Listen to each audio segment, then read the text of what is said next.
North to south, coast to coast, around the world. This is the Wells Report. Greetings. My name is John David Wells. I'm glad you're here. We bring you the news. We bring you analysis of that news. We look for facts. We report the facts. We report the bias. We report the news. I make commentary that is not the news. And I have to be perfectly honest with you. Anybody who does this job and believes that their opinion is news is, okay, screwing you over. You need facts to make great decisions. Facts are news and analysis. Commentary is simple opinion. I give mine, you give yours, and that brings us to debate. News, analysis, commentary, and debate. And you join us for that as well. We are bringing you, we're going to bring you the President of the United States. He is due to speak at any given moment here from the Marriott Marquis in Washington, D.C. It is the America First Agenda Summit. The President is scheduled to hit the stage imminently. I don't know exactly how long that's going to be, but we're watching it, and we will be more than happy to bring that to you as soon as he steps to the lectern. This will be the first time the president has come back to Washington, D.C. since the end of his presidency, and he will be speaking in minutes, we believe. According to all the research that I've done, that's the way that's going to work. So we will keep our eyes on that, and when the president comes up, the former president comes up, we will be more than happy to share that information to you and with you. Now, that is something that has been reported widely on the mainstream media, and USA Today has their rendition of it. Former President Donald Trump returns to the nation capital today to deliver a policy speech to an organization developing a policy agenda for the next Republican president. Someone that many delegates to the group's conference clearly want to be President Donald Trump, former President Donald Trump himself. The America First Policy Institute, created, financed, and led by Trump supporters and former administration officials, unveiled an agenda at the conference that looks very familiar, including fewer government regulations, more trade protection, completing the border wall with Mexico. Power in America must be returned to Americans. That was the secret of the Trump administration, said Brooke Rollins, president of and CEO of the AFPI, and also a former director of President Trump's White House Domestic Policy Council. Making his first trip back to Washington, D.C. since leaving office on January 20th, 2021. Former President Trump will cap a two-day conference on an agenda that also includes increased oil production, opposition to abortion, support for law enforcement, and above all, attacks on President Joe Biden and his administration. Now, remember, this is biased coverage, but you also have to point out, at least I have to point out, that this is a pretty well-balanced piece here so far. President Trump will deliver his address at a time when he's considering another presidential campaign in 2024 in the face of several investigations into his conduct before, during, and after the insurrection of January 6th. It was indeed not an insurrection. And if I may, for just a couple of moments, bring you this. This is something that gets to the opinion part of this. If the BLM riots of the summer of 2020 were peaceful protests, or mostly peaceful protests, then most certainly the January 6th peaceful protest, or mostly peaceful protest, was exactly that. You cannot have one set of definitions for something that agrees with your politics, and then a completely different set of definitions that don't agree with your political process or political ideas. You just can't do it.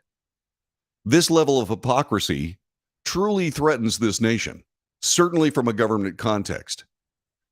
We, the people of the United States, have to, in my view, have to make sure that we do something about that we reject that hypocrisy immediately.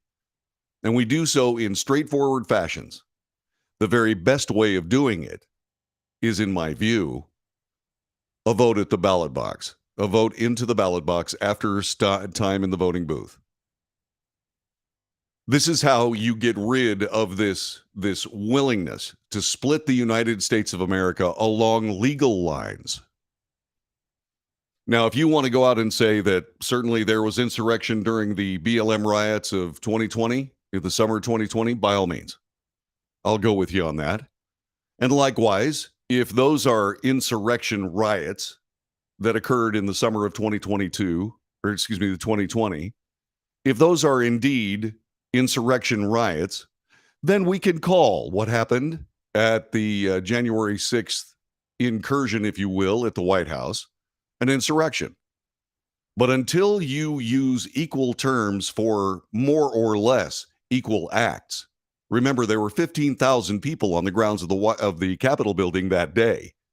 Only a few of them, far less than 10%, were even considered for arrest and arrested.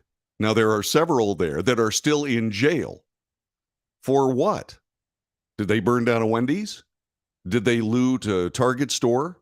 What did they do? Well, it looks to me like what they did was disagree with the liberal politics or leftist politics of the day. That's what it looks like to me. We are watching this unfold. We have seen the January 6th committee, which shot itself in the foot, figuratively, of course, when they decided not to have any kind of a defense for President Trump as part of what they were doing. It turned out to be simply a lynch mob that was doing everything they possibly could, up to and including selectively editing information that they presented over, I believe it was 8 hearings, 2 of them in prime time. And what they ended up doing was they ended up putting all this stuff together. They put all this stuff together and then threw it at our feet. There were other things happening. They first criticized the President of the United States for what he said and what he did. Then they criticized the President of the United States at the time, that was President Trump, for what he did not do. And so once again, they meandered everywhere they possibly could to make President Trump look as terrible as possible. And the assignment of the word insurrection is critical to their strategy insofar as there is something in the Constitution that would forbid anyone running for public office, certainly high public office, that took part in an insurrection against the people and government of the United States. That's why that word is being used. Well, if you're going to use it for the January 6th Capitol riots, you have to use it for the BLM riots as well. And that is all there is. That is all there is. Because in my view, once again, in my view, what we have is we have an entire summer to teach the people of the United States how to protest against their government, which is what the BLM riots were all about. And so what happens is that you have all of this. Well, let's be equal. Equality is very important to the left. At least that's what they say.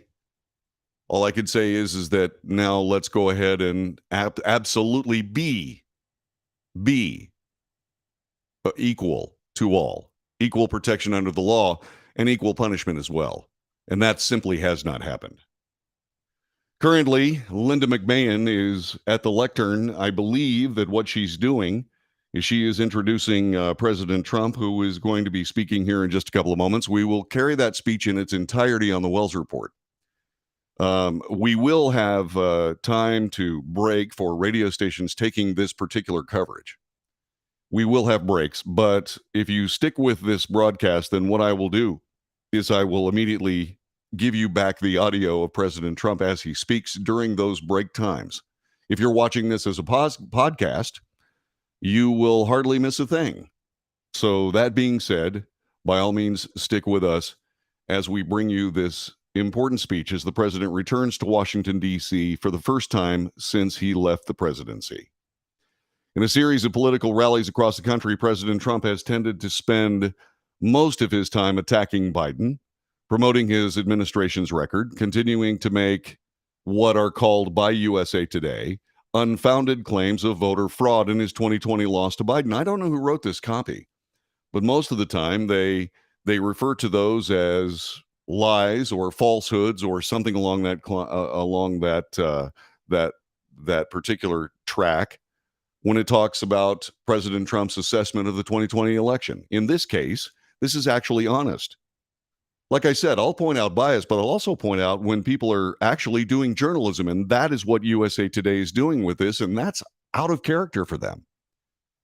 Let me give that to you again. In a series of political rallies across the country, President Trump has tended to spend most of his time attacking President Biden, promoting his administration's record, and continuing to make unfounded claims of voter fraud in his 2020 loss to Biden. That is honest copy. That is honest copy. Do I believe that they're unfounded claims? Not so much. I believe the president believes exactly what he says about the 2020 election. Are they unfounded from a standpoint of fact? I believe that there has not been adequate investigation of all things having to do with the 2020 election. Perhaps that will change after the 2022 election. We will see. We will see. Some Republicans in said Trump's focus in the last election is counterproductive for future Republican candidates, including him. The group includes former Trump Vice President Mike Pence, who is contemplating a 2024 presidential campaign. He spoke at this enclave earlier today. Hours before the speech, Pence outlined his own agenda before the Young America's Foundation, a conservative outreach organization. He also downplayed any divisions with President Trump, saying he's proud of the record of the Trump-Pence administration. He should be. And please understand what I've always said, in my view, what I've always said about Mike Pence. That guy's a professional. He's a professional politician. That's good and bad. He's very, very good at it.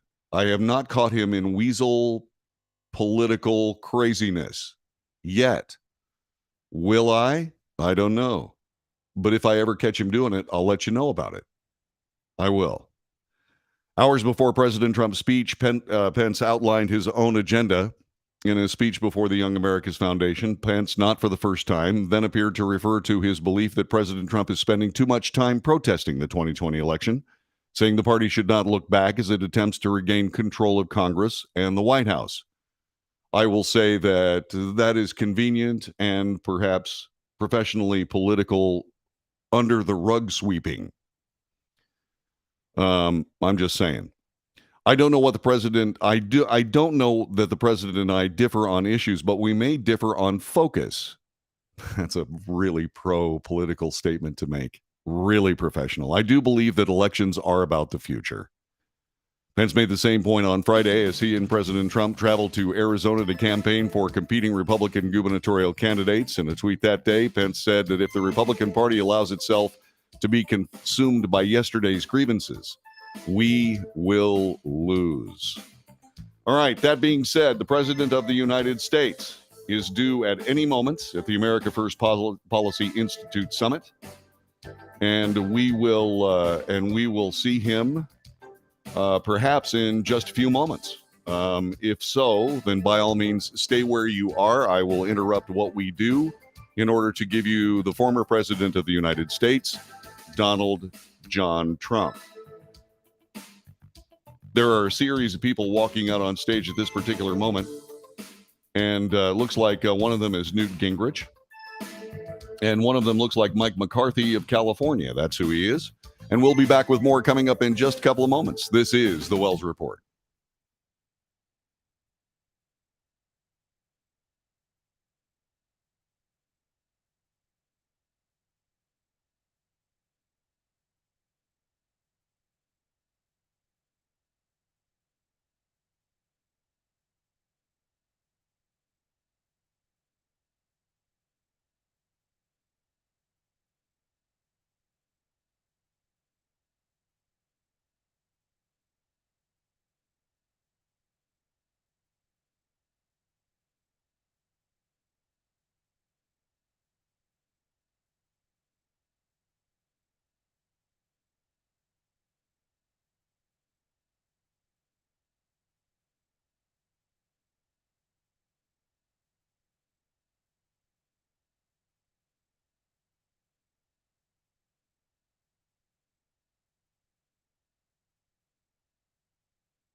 You are listening to the Wells Report. My name is John David Wells. Our telephone number is 817-379-2172. Operator is standing by. It's me, 817-379-2172. You can also join us on chat. You can go there at, say, YouTube, because we're broadcasting live on YouTube right this very moment. We're also broadcasting live on Facebook. You can find us on Twitter and Twitch. And if, by the way, you're on either of the latter two, by all means, we broadcast this show live on the internet right now, radio stations around the country soon, from 2 until 5 p.m. Central Time. That's 3 to 6 Eastern Time, and noon until 3 on the West Coast. So by all means, please do join us live and so on. And when you do, send me an email, thewellsreport@thewellsreport. Actually, no. It's I think it's me at thewellsreport.net. That's our website. Stick around. We're continuing to put that together, and we'll be more than happy to talk to you. So let's go ahead and go to the chat, which is going on right now, courtesy of we got Facebook and we've got YouTube mainly. But like I said, if you're on Twitter and Twitch, by all means, make sure you jump into the chat. Let's see. Insurrection, my foot. More damage was done by the BLM riots. Most assuredly, it was. Billions of dollars of damage, property damage, etc. somewhere north of 50 people losing their lives on all of those riots. One person lost their life as a matter of the, let's call it what it is, at least in my view, the peaceful protest, mostly peaceful protest at the Capitol. One person lost their life immediately, although there was damage to police officers, and that's always inexcusable. But as we go back to the BLM riots, you also note that there are blinded police officers to this day after being lazed. There were burned police officers. There was an attempt to incinerate police officers by setting fire to their police station, then blocking the doors for them to get out. That all happened during the BLM riots. It was still inexcusable that there were any damages done to any police officers of any agency at the January 6th mostly peaceful protest. So Jessica says, insurrection, my foot. More damage was done by the BLM riots. And by the way, she also agreed with me that we should have equal terms for equal acts. Indeed.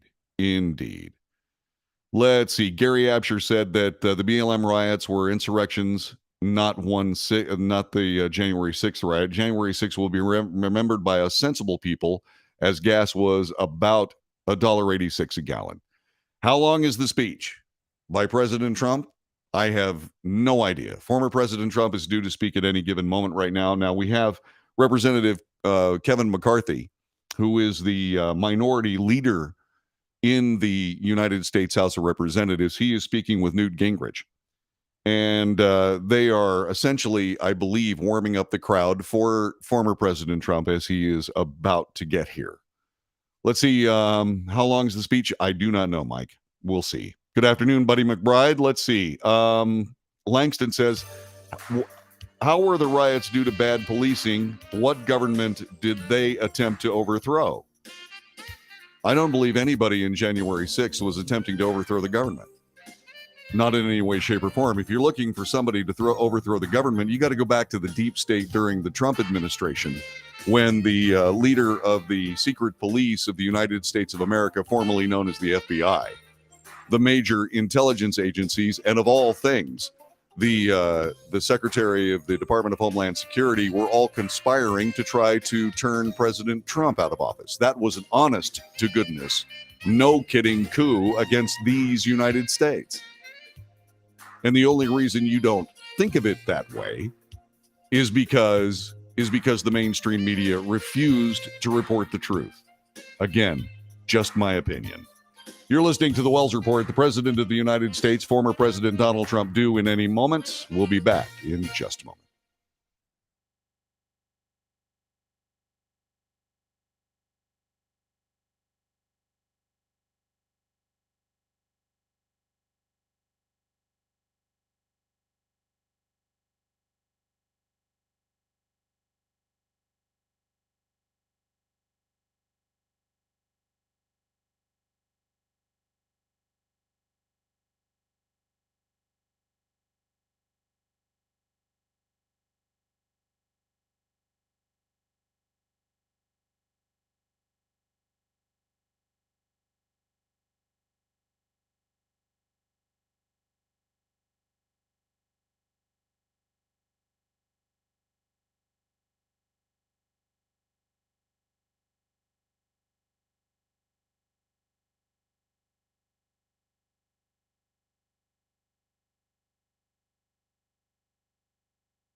This is the Wells Report. I am John David Wells. We are awaiting the arrival of President Donald John Trump, former president of the United States of America. He's going to be here, and we are going to bring you his speech.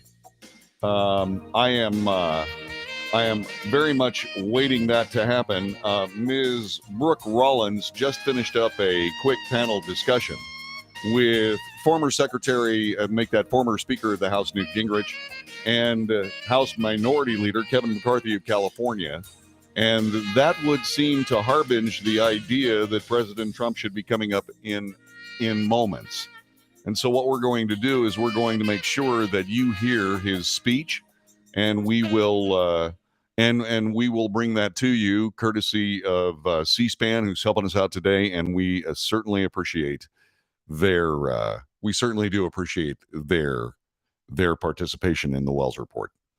So when we're talking about this, we're talking about the president. It's something that I believe that we should discuss. What would you like President Trump to say?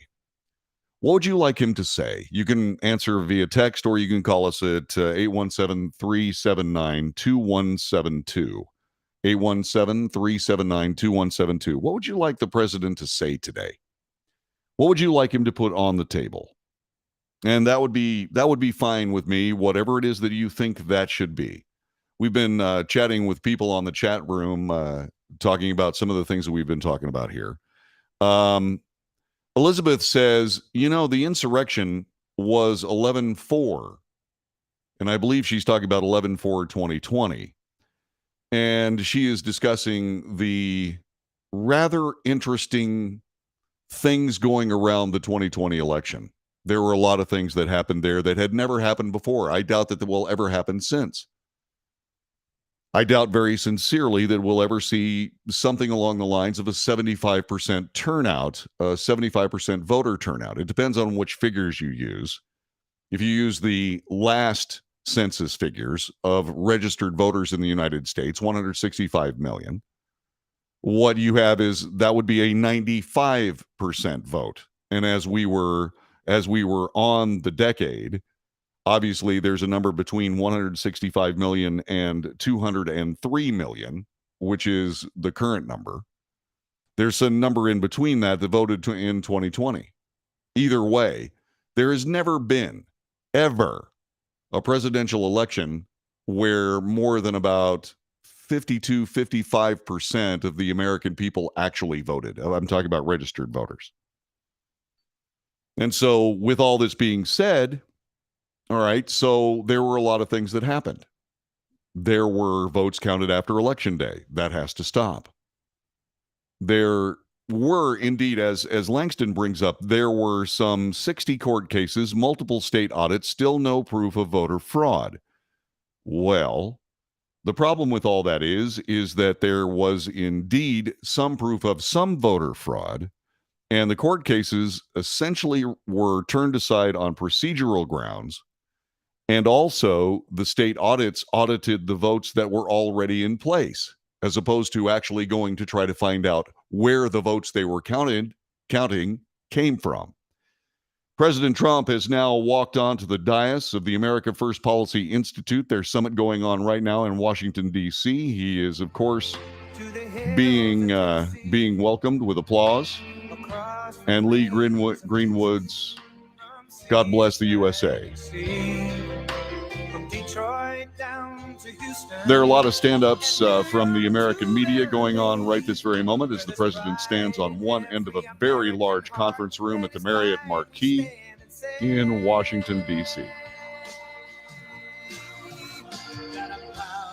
He is he is enjoying the song, and he's also enjoying the clear adulation of the people that you would expect in this very partisan affair.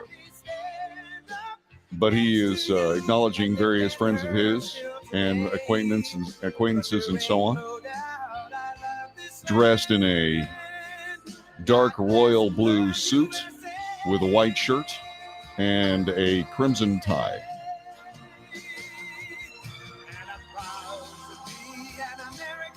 I'm sure that the president is going to finish is going to allow Lee Greenwood's song to finish, and then he will step up. And there were some people that said there's never been a president to get 74 million or a winner that got 81 million votes. That's right, Langston. That is correct. And nobody besides President Trump had ever gotten a sitting president had never gotten 74 million votes in his re-election campaign. President Donald Trump from the Marriott Marquis in Washington, D.C., the America First Policy Institute Summit. Oh, thank you very much. Wow. Thank you.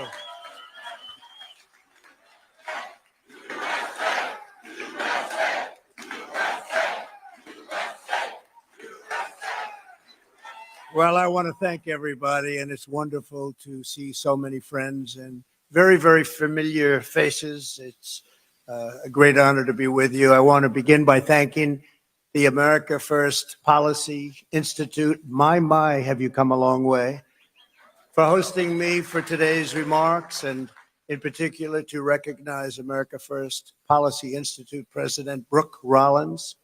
Brooke. Fantastic woman. Another fantastic woman is Linda McMahon, chairwoman. And my friend, Larry Kudlow. When I want to learn about the markets, I call Larry. Thank you, Larry. Thank you very much. We're honored to be joined as well by House Republican leader and a friend of mine and a good man, Kevin McCarthy. Kevin, thank you. Thank you. And I see your friend, Steve. You don't leave without Kevin, right? Two great people, and thank you very much. And also to the many members, I'd introduce you, but you have so many, would be all day. Many members of House and Senate, former members of my cabinet and administration, state, local leaders, and countless other distinguished guests. Thank you all for being here. A real pleasure to be with you.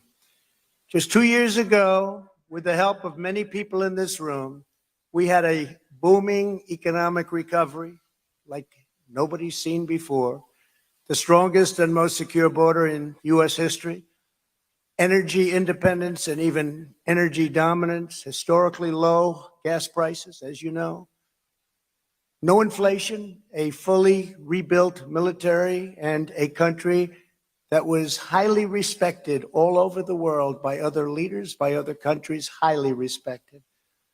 Very simply, we had made America great again. We made it great again, and we did it by putting workers first, by putting families first, and above all, by putting America first.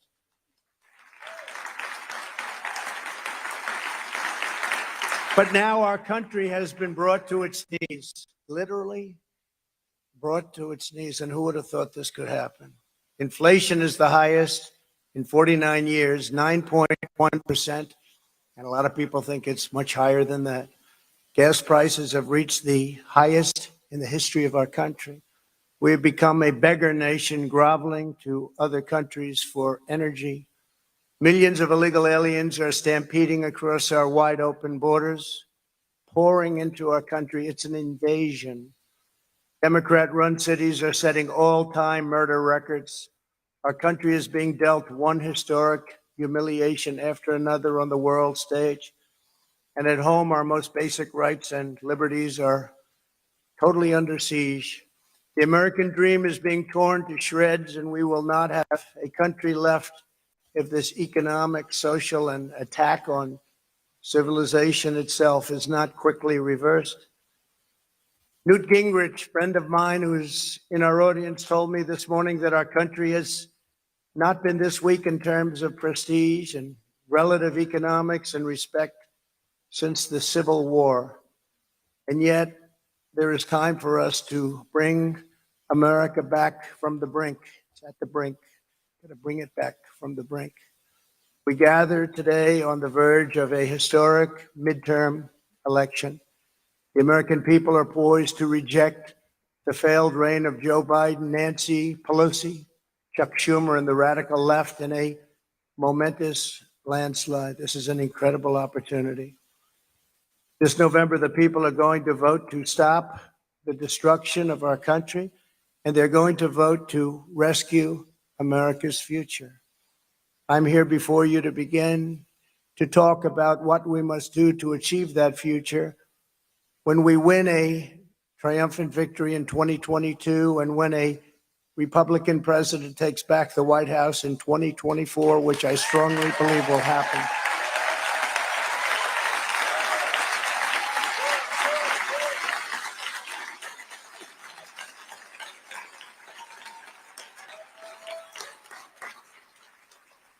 There's a tremendous amount to be done, from reviving our economy to liberating our energy to restoring our standing in the world. But for this afternoon, I want to speak about some of the core elements of our agenda, and in particular, public safety, of which we have very little. There's no higher priority than cleaning up our streets, controlling our borders, stopping the drugs from pouring in, and quickly restoring law and order in America.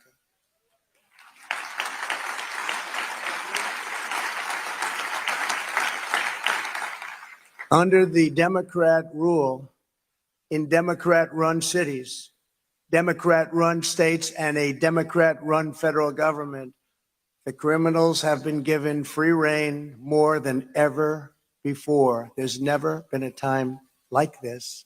Our streets are riddled with needles and soaked with the blood of innocent victims. Many of our once great cities, from New York to Chicago to LA, where the middle class used to flock to live the American dream, are now war zones. Literal war zones.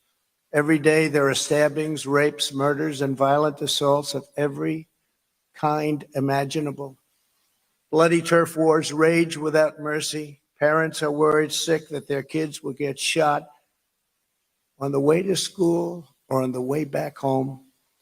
Sadists who prey on children are released on bail, but there is no bail and there is no bond. Unique, never happened before. Drugged out lunatics attacked innocent victims at random. Roving mobs of thieves walk into the stores and walk out with whatever merchandise they can carry. They're left alone. Nobody tells them, don't do this, put it back now. Homeless encampments are taking over every public park and every patch of green space in previously beautiful urban centers, and the dangerously deranged roam our streets with impunity. We're living in such a different country for one primary reason: there is no longer respect for the law, and there certainly is no order. Our country is now a cesspool of crime. We have blood, death, and suffering on a scale once unthinkable because of the Democrat Party's effort to destroy and dismantle law enforcement all throughout America. It has to stop, and it has to stop now.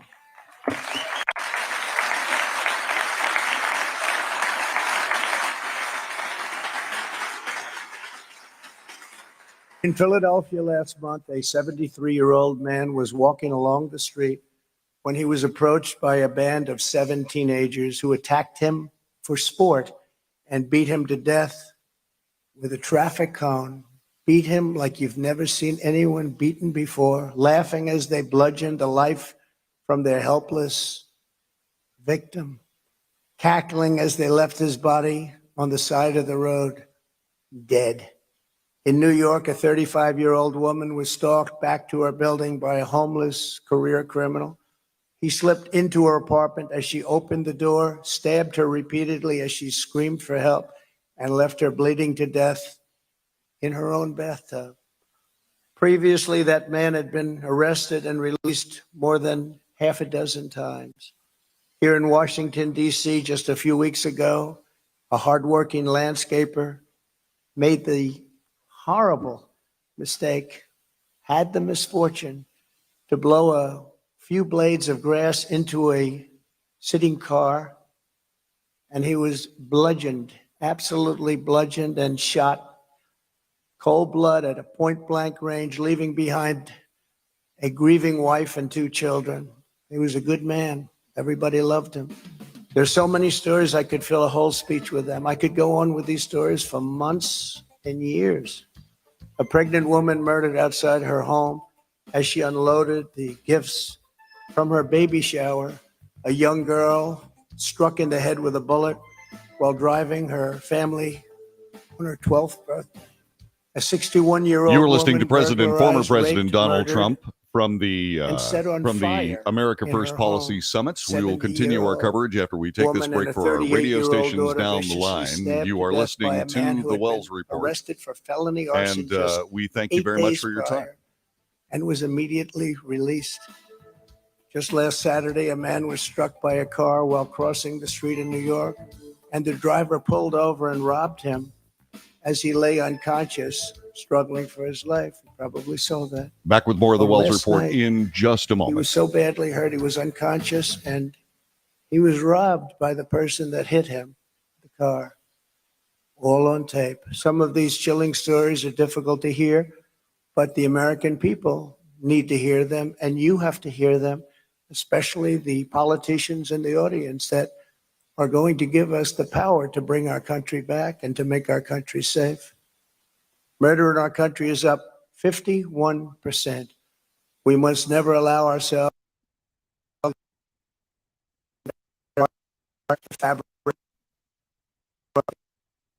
courage to say what needs to be said and to do what needs to be done to keep America safe. We've never had a time like this. We've never had anything close to what's happening right now. We owe it to the victims, we owe it to our families, and we owe it to our country to do the right thing. In the Make America Great Again movement, we believe that every citizen of every background should be able to walk anywhere in this nation at any hour of the day without even a thought of being victimized by violent crime. If we don't have safety, we don't have freedom, we don't have a country. America first must mean safety first. We have to have safety. Starting with our new majorities in Congress next year and continuing under the next Republican president, we need an all-out effort to defeat violent crime in America and strongly defeat it, and be tough and be nasty and be mean if we have to. Here's what we must do to restore public safety. First, we have to give our police back their authority, resources, power, and prestige. We have to leave our police alone. Every time they do something, they're afraid they're going to be destroyed, their pension's going to be taken away, they'll be fired, they'll be put in jail. Let them do their job. Give them back the respect that they deserve.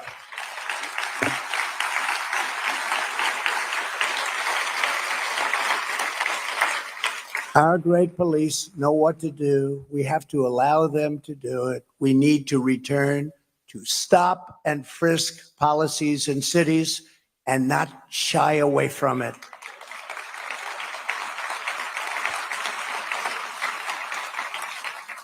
I watched as other politicians recently apologized for stop and frisk where cities were safe. And they apologized, and those cities are no longer safe. So do it, you did. Stand by.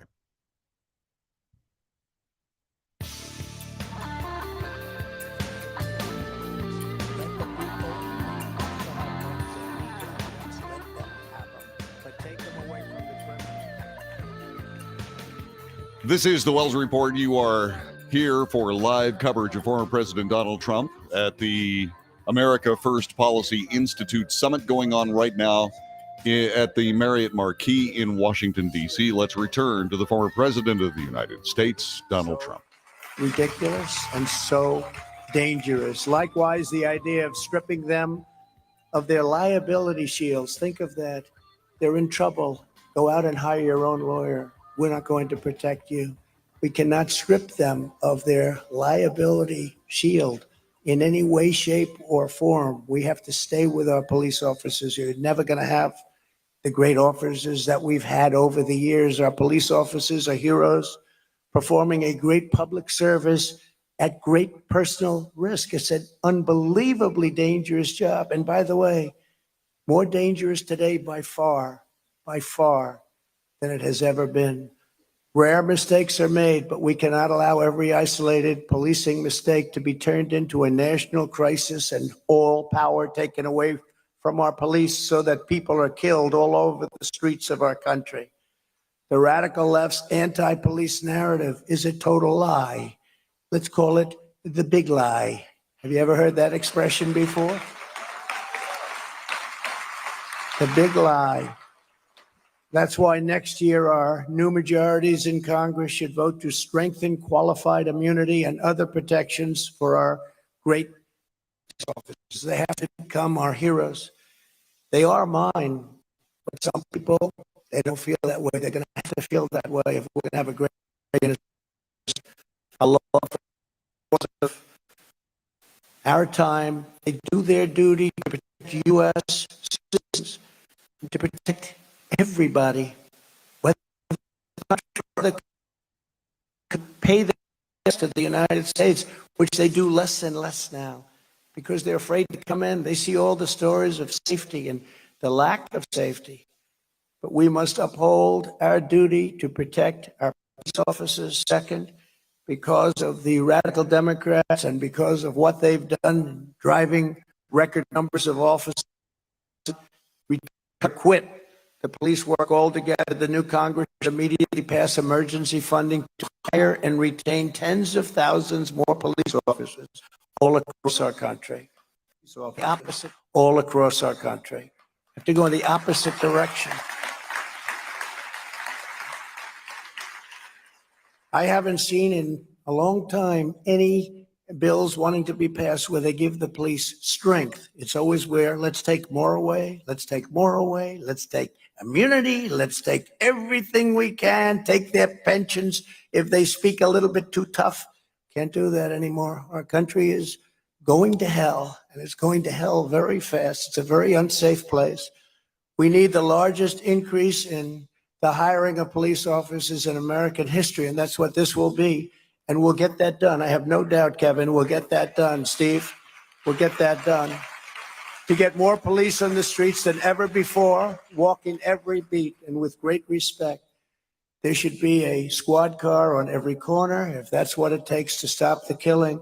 Again, I don't want to make this partisan, but every city, every single city is run by Democrats, every single city where it's in trouble, like the kind of trouble we're talking. It's run by Democrats and the crazy policies that they put forth, and they can't believe them. And certainly after all of this time with the bad results, you would say, gee, it's time to make a change. But I really believe even a majority of the Democrats would say, because they don't want to be brutalized, a majority of Democrat voters would say exactly what I'm saying is right. Third, we need a no-holds-barred national campaign to dismantle gangs and organized street crime in America. During my presidency, we sent tens of thousands of MS-13 gang members back out of our country. We'd either ideally send them out, and in some cases they were so bad and so dangerous, we put them in jail because we didn't trust the other countries to hold them. Because as you know, other countries very happily send all of their criminals now through our open border into the United States. They're emptying their jails into the United States. We're like a dumping ground. We're not going to allow that to happen. We know where these gangs operate, what streets they control. We even know their names. The police officers know their names. The problem is they're not allowed to do anything about it, and they want to. We need to get in there immediately, go into every drug den, every stash house, every hideaway, and round up the dealers and killers and the gang members and charge them with any and every crime that we find. And there are a lot of them: drug crimes, sex crimes, all sorts of crimes, vicious, horrible crimes like we've really never seen before, certainly not on a scale like this. We're a war zone. To lead this effort, a joint violent crime task force composed of the Department of Justice and the Department of Homeland Security should be tasked with destroying these organizations, and the penalties should be very, very severe. If you look at countries throughout the world, the ones that don't have a drug problem are those that institute a very quick trial death penalty sentence for drug dealers. It sounds horrible, doesn't it? But you know what? That's the ones that don't have any problem. It doesn't take 15 years in court. It goes quickly, and you absolutely, you execute a drug dealer and you'll save 500 lives because they kill on average 5. The former president of the United people. States, Donald It's John terrible Trump, to speaking say, at but the you America take a First look at Policy every Summits. country We'll be in back this with more world of his that speech doesn't have a as we problem with continue drugs. on the Wells They Report. have a very strong death penalty for the people that sell drugs. If we're going to stop this scourge,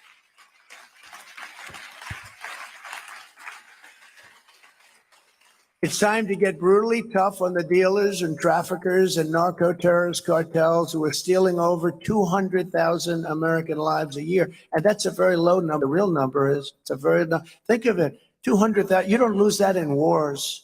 You don't lose that in wars. And yes, these drug traffickers should and must receive the death penalty. And I'll tell you, just from dealing with the heads of other countries, I said to President Xi of China, do you have a drug problem? No, no, no. Why do we ask such a question? No. He almost didn't know what I was talking about. No, no. I said, why do you think? Well, if somebody is selling drugs, they get the quick trial. Quick trial. Never forget. What is quick trial? Meaning it goes fast. And they get the death penalty. But when I asked him, I said, do you have in any way no drug problem? They do have a drug problem. You know what they do? They make drugs and send them into our country, but I had it stopped. That was a drug problem they had.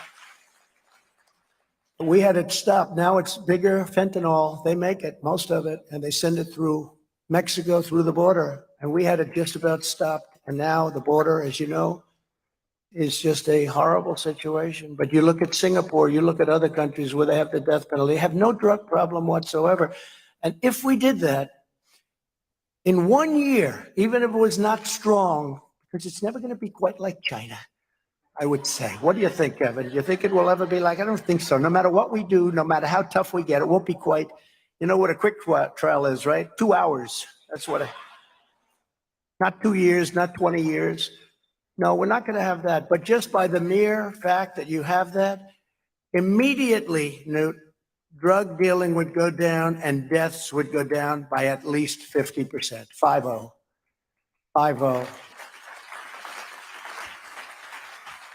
If the radical Democrat politicians at the state, local levels refuse to protect public safety and instead turns criminals loose to prey upon the innocent, then the federal government will have no choice but to step in, not wait for the governors anymore. I was mandated, wait for the governors, but sometimes I couldn't do that. I was watching too many things happen in Minnesota, Minneapolis. What happened if we didn't send in the National Guard? They wouldn't have a city left. But you have to wait for the governors in theory. We shouldn't be doing that anymore. If a governor wants to have vast numbers of people killed and riots and all of the problems that we have, we're not going to wait any longer. We're going to pass legislation where we can immediately go in and help those people that are under siege and they have governors that don't know what they're doing.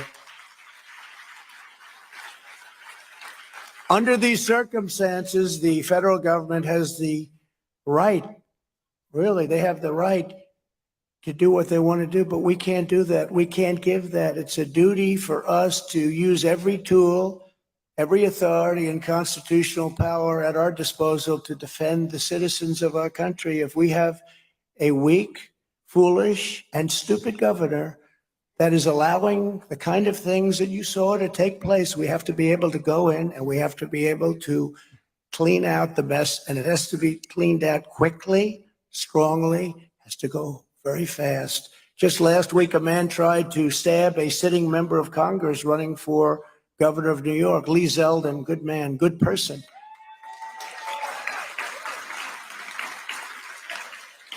And under the New York State policies, the attacker was released within hours on cashless bail. And according to a study reported last week in the Wall Street Journal, a majority of murders in Baltimore are committed by suspects who should rightfully be in prison. but are instead roaming free under Democrat rule. Almost all Democrat rule. Amazing, isn't it? The next Congress and the next president should crack down on this insanity and crack down very, very hard and very, very quickly. The civil liberties of people, the safety of law-abiding Americans cannot be violated by weak mayors and cowardly governors or people that just don't know what they're doing. Because you'd actually say, look, these are smart people. They don't get there without being intelligent people. They must know. The only other thing you could say is they hate our country. And I don't know, it's hard to believe they hate our country, but a lot of people say they hate our country. It's the only reason they'd allow things like this to happen. Because just from a common sense standpoint, how can you allow it to happen? And just look at the statistics, how bad it becomes. Where there are radical and racist prosecutors denying citizens the full protection of the laws, those officers need to be investigated by the federal government, and their systematic violations of civil rights has to be taken care of.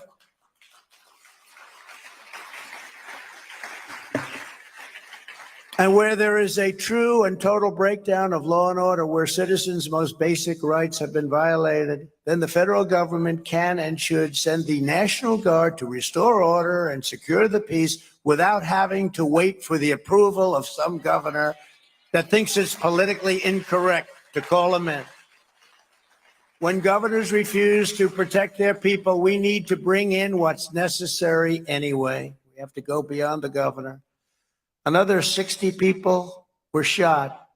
Think of this. It's not.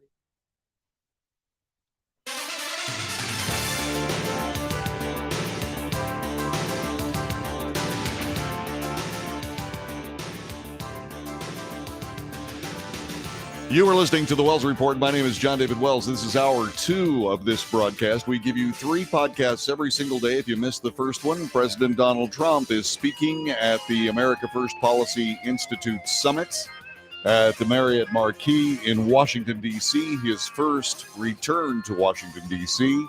since he left office in 2021. He is speaking, and we are going to rejoin his speech. If you'd like to see the first parts of that speech, then make sure you check out the first hour of the Wells Report. During the breaks that we have for radio stations along the line, we will play the speech after a brief interlude where I tell people what's going on. But right now, the former president of the United States, Donald Trump, at Washington, D.C.'s Marriott Marquis. The dangerously deranged. What's happened to our cities. Look at San Francisco, such a beautiful city. And today people don't even look at the beauty. They just want to try and make it to their office or their home. Less than 2 weeks ago, a beloved NASCAR star, great star, Bobby East, was stabbed to death out of nowhere. Out of nowhere. This man showed up out of nowhere by a homeless man as he filled up his car. Bobby was filling up his car at a gas station, and this man viciously attacked him in California, killed him.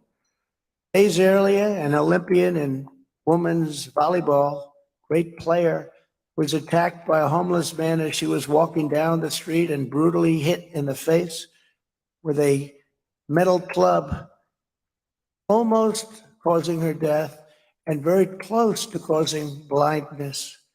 No civilized society turns over its public spaces to be dominated by drug addicts or the homeless, no matter what the reason may be. If liberals think it's somehow compassionate, let them invite the homeless to camp in their backyards, soil their property, attack their families, and use drugs where their children are trying to play. Let them try it. Let them try it. Letting people live in the street of a major city, or anywhere for that matter, with needles, drugs, squalor, is not good for anybody.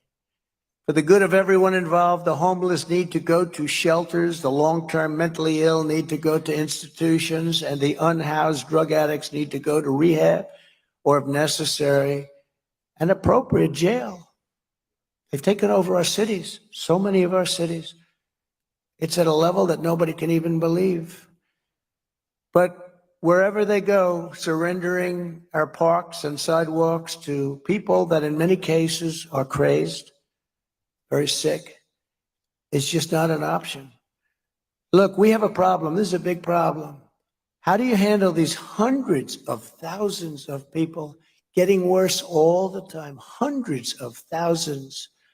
It would take years to build hospitals and housing facilities to take care of them, okay? Let's put that out. I did very well in the real estate business. It takes a long time to build houses and housing, years and years. Right now, they're putting homeless in super luxury hotels, the best hotels in the world, paying more money than they're charging for wealthy people who would have usually stayed there. They get paying more money, thousands and thousands of dollars a night. And even at that, the owners of the hotels are unhappy because wealthy people aren't staying there anymore. They don't want to stay there. With all of that, they don't want to stay there. I fought very hard and very successfully in stopping tents being built on DC public property, very hard. Every time I drive through the streets of our beautiful DC with the most beautiful monuments, everything's so beautiful, and then I'd see a cluster of tents and others, and I'd see it happening, and I'd send people out immediately. Secret Service, by the way, did a phenomenal job.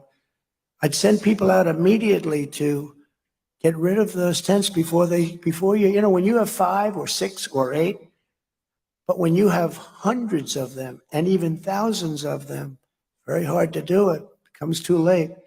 But coming in today, for the first time since I left Washington, D.C., it is not recognizable what's happened. They have tents with homeless and others all over. I think the most beautiful public spaces anywhere in the world. I don't care. I could look at canyons. I could look at oceans. I think the most beautiful public spaces in the world. They don't look beautiful now. Who is going to want to come to Washington, D.C., and perhaps even more importantly, when a foreign leader comes and they have meetings here, it leaves such a bad impression. They go home and say, what kind of a country has the United States turned into? And you don't think that gets around? You have to see what I saw today coming in. The streets were dirty. They were littered with papers, main highway, main roads coming in. The main roads that we all take, they had more bottles and cigarettes and everything you could imagine, paper of all kinds, from all places, lying along the roads. That's without the tents. And then you look at the tents and the homeless, and you say, what's happening to this great bastion? Perhaps some people will not like hearing this, but the only way you're going to remove the hundreds of thousands of people, and maybe throughout our nation, millions of people we're talking about, and help make our cities clean, safe, and beautiful again, is to open up large parcels of inexpensive land in the outer reaches of the cities, bring medical professionals, including doctors, psychiatrists, psychologists, drug rehab specialists, build permanent bathrooms and other facilities, make them good, make them hard, but build them fast, and create thousands and thousands of high quality tents, which can be done in one day. And you have to move people out. Now, some people say, oh, that's so horrible. No, what's horrible is what's happening now. Because now they're in tents, but most of them aren't even tents that function. But we have to do it because you can put up a tent in one day. It would be 2 years, 3 years, long time if you're going to build housing that would take care of the kind of numbers that we're talking. We're talking about hundreds of thousands and probably millions of people. It will be the ambition of these people and all of us to get their life back on track, leave the tent city, and be back into the mainstream of society, which is where they want to be. It's a great thing.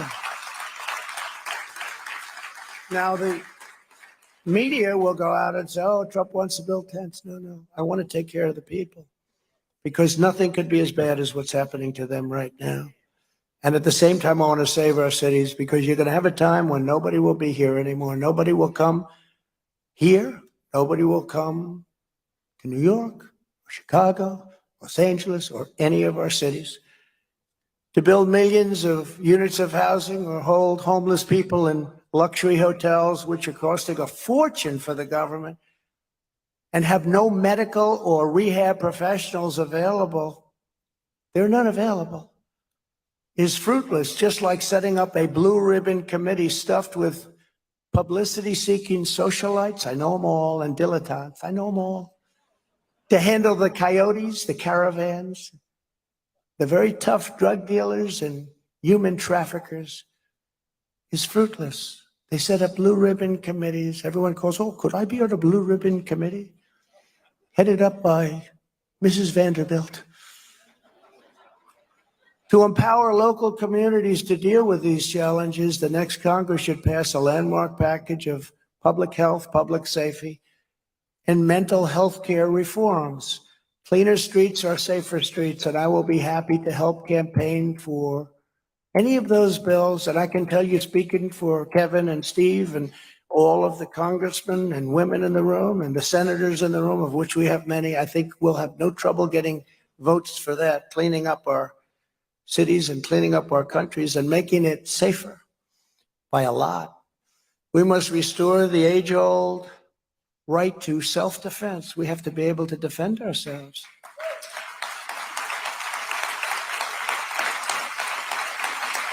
We've all heard the story of the bodega worker on the night shift in New York who was violently assaulted. Violent.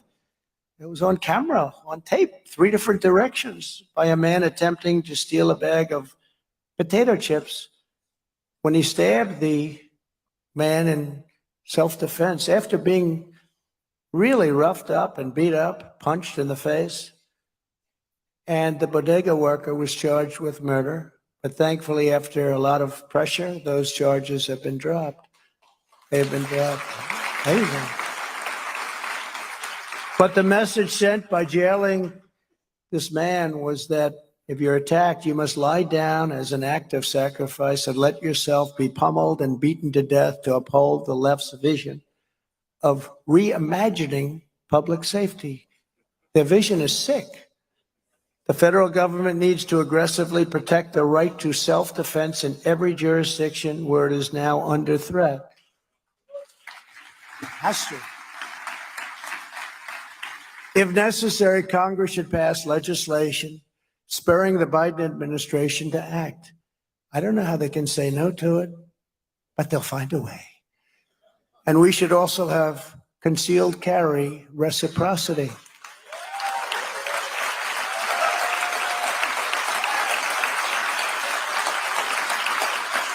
Number 7, federal, state, and local governments should aggressively enforce existing statutes to stop the perverted sexualization of minor children. You have the statutes.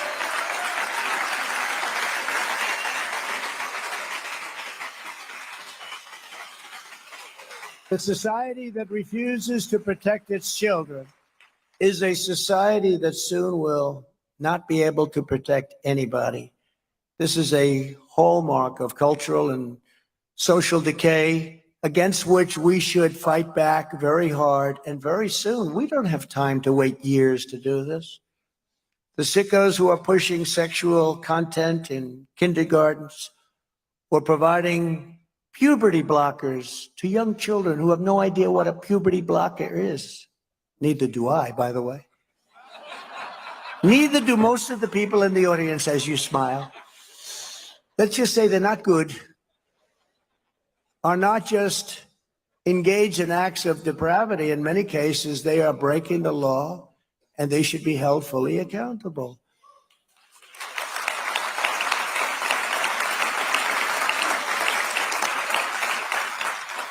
And by the way, we should not allow men to play in women's sports.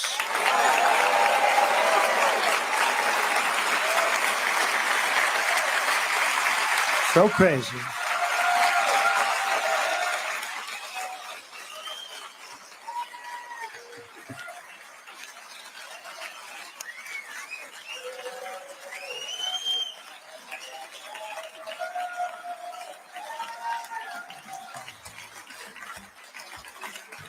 The former president of the United States, Donald Trump, addressing the crowd at the Marriott Marquis, the America First Policy Summit is going on right this very moment. We are going to take a break for our radio stations around the country to go ahead and play their commercials. During this time, we'll be playing the former president of the United States, Closed Circuit.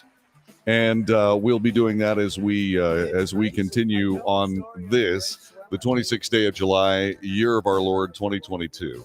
Once again, President Trump is speaking. We are going to cover that as best we possibly can. We are going to take a break for the radio stations around the country to go ahead and play their commercial sets. We'll continue with the speech as we continue with the Wells Report. Again, my very sincere thanks for you joining us today. Now back to the Marriott Marquis as the radio stations take their commercial break. Somebody with a man's body. That's what they call it. I said, you think it's okay to say that? That's actually the expression they're using. They'll change that soon, so I have to do it quickly. I have to say it, because they're going to change it. And you know the guy, he was named Female Athlete of the Year. Did you know that? It's true.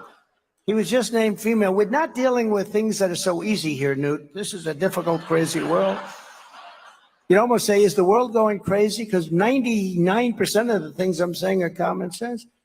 But she looks over and sees her friends down there, and then she looks, and this guy is massive. He's got a wingspan. He's got arms that are 30 feet long. And I always say, and she was seriously injured during the meet because he swam so fast that he gave her major wind burn as he went by her. And she didn't break the record, but he broke the record that day. You know what the number was? 38 seconds. So she wanted to break it by 1/8 of a second, and he broke it by 38 seconds. Or the weightlifter, I think it was like 218 pounds. I know that's a lot. I can't lift it. I don't know who can. Any of our ex-Trump people, they're all Trump people. Kevin's saying he can lift it. I don't know about that, Kevin, but that's a lot. 218 pounds, and she got over that weight, and she was going to break it. They put a 1/2 ounce here, half little tiny ring on top of these big barbells, dumbbells, and they go, and she went like this, and she got to break it. Stood for 11 years. And her mother and father are screaming, "You got it. You got it, darling. I'm so proud of my girl."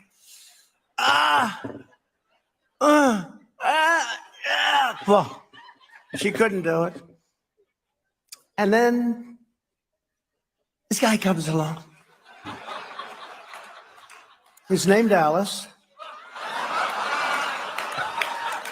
And he looks at the weight.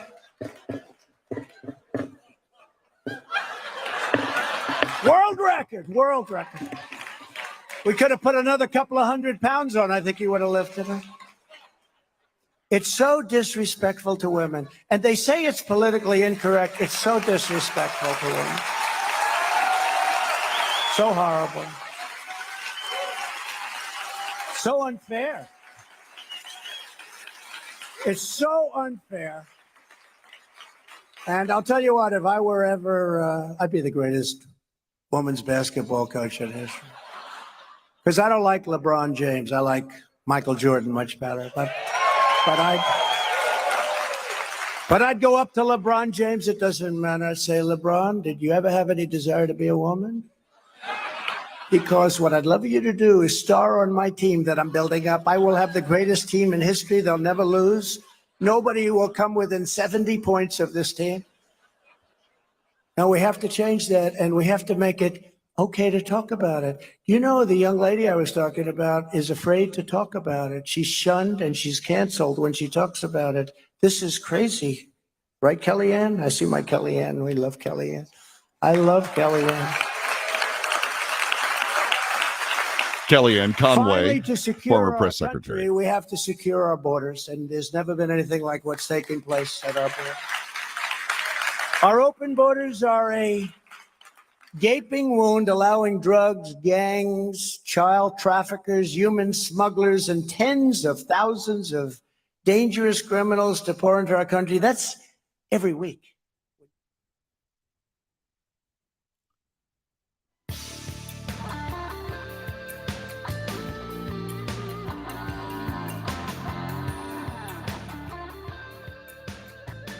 This is the Wells Report. Donald Trump is speaking at the Marriott Marquis in Washington, D.C., the America First Policy Summit. Let's get back to his speech as we bring it to you live on the Wells Report. Oh, Trump is an agent of Russia. If they kept saying it, I might even start believing it someday. No, what they do is they say this stuff, and it's happening now with the January 6th. They say stuff, and they think you're going to believe it. It's it is a horrible, horrible thing. But he said our border is secure. And I actually, the wonders of TiVo, I turned it back to hear it again because I couldn't believe. And he did say that. He said our borders are secure. I believe we'll take in 15 million people, not 4 million people. And we have no idea who's coming in, but I do know they're emptying their jails. They're getting rid, and last week we had 141. Most people don't know there are many more countries than that. But last week we had 141 countries represented by people that came into our country illegally. We don't know who they are, where they're from. We know nothing about them. But, they say that I got a lot of things right. They say Trump called it all right. Everything I've said has turned out to be true. Many of these people that are coming in will cause trouble for our country, the likes of which you have no idea, terrorism and other things. They're sending in people into our country that will cause problems for us for decades to come, and problems like perhaps you've never even seen before, that kind of level. When we regain the majority, we need to use the purse strings to prohibit even one dime from being spent to implement Joe Biden's open borders agenda. We have to have it stopped and to force him to deport the illegal aliens that he is now refusing to deport. Now, he's not going to do that, so we do have to wait to a certain extent. The guys can do a fantastic job, and they can stop things from happening, but it's going to be very hard for them to change that. They're not going to do it. I think it would be actually easy. I think we'd be doing them a favor politically. We're actually helping them politically if they ever did, but they're not going to do it. So we do have to do a great job in 2024, and I think we will do it. It's interesting, when I campaigned in 2016, the border was a big deal, and I talked about it constantly, and I won. Then in 2020, I couldn't talk about the border. You know why? Because I did such a good job. There was nothing to talk about. I said, it's true. I said, I can't talk about it. I complained. I said, I did too good a job. I did too good a job. That's like obsolescence. A windshield wiper. For those of you, I used to drive cars. I haven't been driving too many lately. But for those of you that complain, you buy a windshield wiper, right? And it lasts for 1 year, and then it doesn't work anymore. You can't see. You got to get another one. They could make the wiper good for 100 years, but they want planned obsolescence. The same thing is happening. The exact same thing is happening. We have to be able to close up those borders, and we have to be able to send many of the people back. Many of those people have to be sent back. And there are a lot of bad ones, so we have to send them back.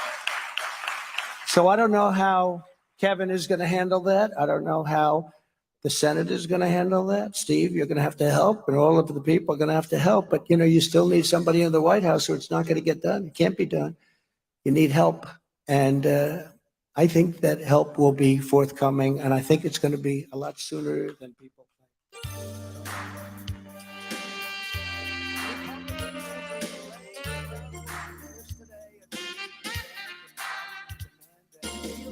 You are listening to the Wells Report. I am John David Wells. Former President Donald Trump is speaking at the America First Agenda Summit at the Marriott Marquis in Washington, D.C., marking his first return to that city since he left power in 2021. Let's return to the speech. Donald Trump speaking before the America First Policy Summit. But he laughed at me when I suggested. I said, no, you have to do it. So then he sent his representative to deal with us. And everybody in the State Department laughed at me. They all said, they're not going to do this. I said, here's what you do. Give me a list of your 10 top things. I said this to all of the people, ICE, Border Patrol, everybody, and the State Department. Give me a list of the top 10 things you need from Mexico, and I'll get them all. They said, no way, sir. And there was a woman in the State Department who was really a good woman. She was there 25 years. She dealt with Mexico pretty much exclusively. Sir, they will never do this. We've been after this for many years, decades. I say, how much you want to bet? They'll do it. And she said, you can't do it. I asked for all of the things, remain in Mexico, little thing, let's remain in Mexico. People think that's easy. It wasn't easy to get, but we had all of the different things we needed. And I asked for 28,000 soldiers. And then we had 8 other things, which were just equally as obnoxious to ask for. And I said, so what do you think? She said, you're wasting your time, sir, but that's okay. I'd like to watch. I said, fine. So the head man came in, the top representative of the country came in, and I asked him for these 10 things, and he was laughing. Of course we wouldn't do that. We're not going to do that. We're going to give you soldiers to protect your border? I said, yeah, you have to do that because they're pouring through Mexico. You have to do that. We want 28,000 soldiers. That's the exact number we need. We will not do that under any circumstance. I said, all right, then I'm going to sign this piece of paper. And on Monday morning, this was a Thursday evening, on Monday morning, there will be tariffs imposed of 25% on every single item sold from Mexico into our country. And it goes into effect. It goes into effect on Monday morning at 8 o'clock. And that means all of the cars, because as you know, over the years, not with me, but over the years, they stole 32% of our automobile business. Think of it. They manufacture 32. They took 32% out of our country. I said, all of those cars, everything that you sell into this country, 25%. He said, I'd like to come back in 5 minutes. He came back in 5 minutes. President, we would be honored to give you all 10 of those things. And we got all 10. We got all 10. We got everything. We got 28,000 soldiers free of charge, no cost. And they did a fantastic job. It's one of the ways, this was during the construction of the wall. And it's one of the ways we had the best numbers in recorded history, but Mexico was great. But you have to be able to ask people for things. And the woman at the State Department said, I've never seen anything like it. I cannot believe it. And she was a good woman, but it's just one of those things. The next Republican president must immediately implement every aspect of the Trump agenda that achieved the most secure border in history, including remain in Mexico, safe third agreement, you know what that is? Asylum restrictions, enhanced rapid deportation initiatives. I got all of these things. And they gave them up. They gave them up. Newt, can you believe it? Yes, you can. He's saying, yes, I can. They gave them all up. Think of it. Remain in Mexico. In other words, you cannot come into the country. You have to remain in Mexico until we check you out. And if you're not a murderer, a criminal, if there's some reason why you can legally, then we take you in. Other than that, you remain in Mexico, back to where you came from, the country that you came from, and that's it. And it was hard to get, but I got it pretty quickly, like in about 10 minutes. And they couldn't believe it. And that's it. And we had a great border, and people weren't pouring in. And now we have people remain in the United States and come back for your trial in 4 years, and nobody ever comes back. Only the really stupid people come back. I think it's about 1% come back. It's the craziest thing I've ever seen. We should pass a law enacting these reforms permanently. They have to be permanent. Under our administration, we built hundreds of miles of border wall, hundreds.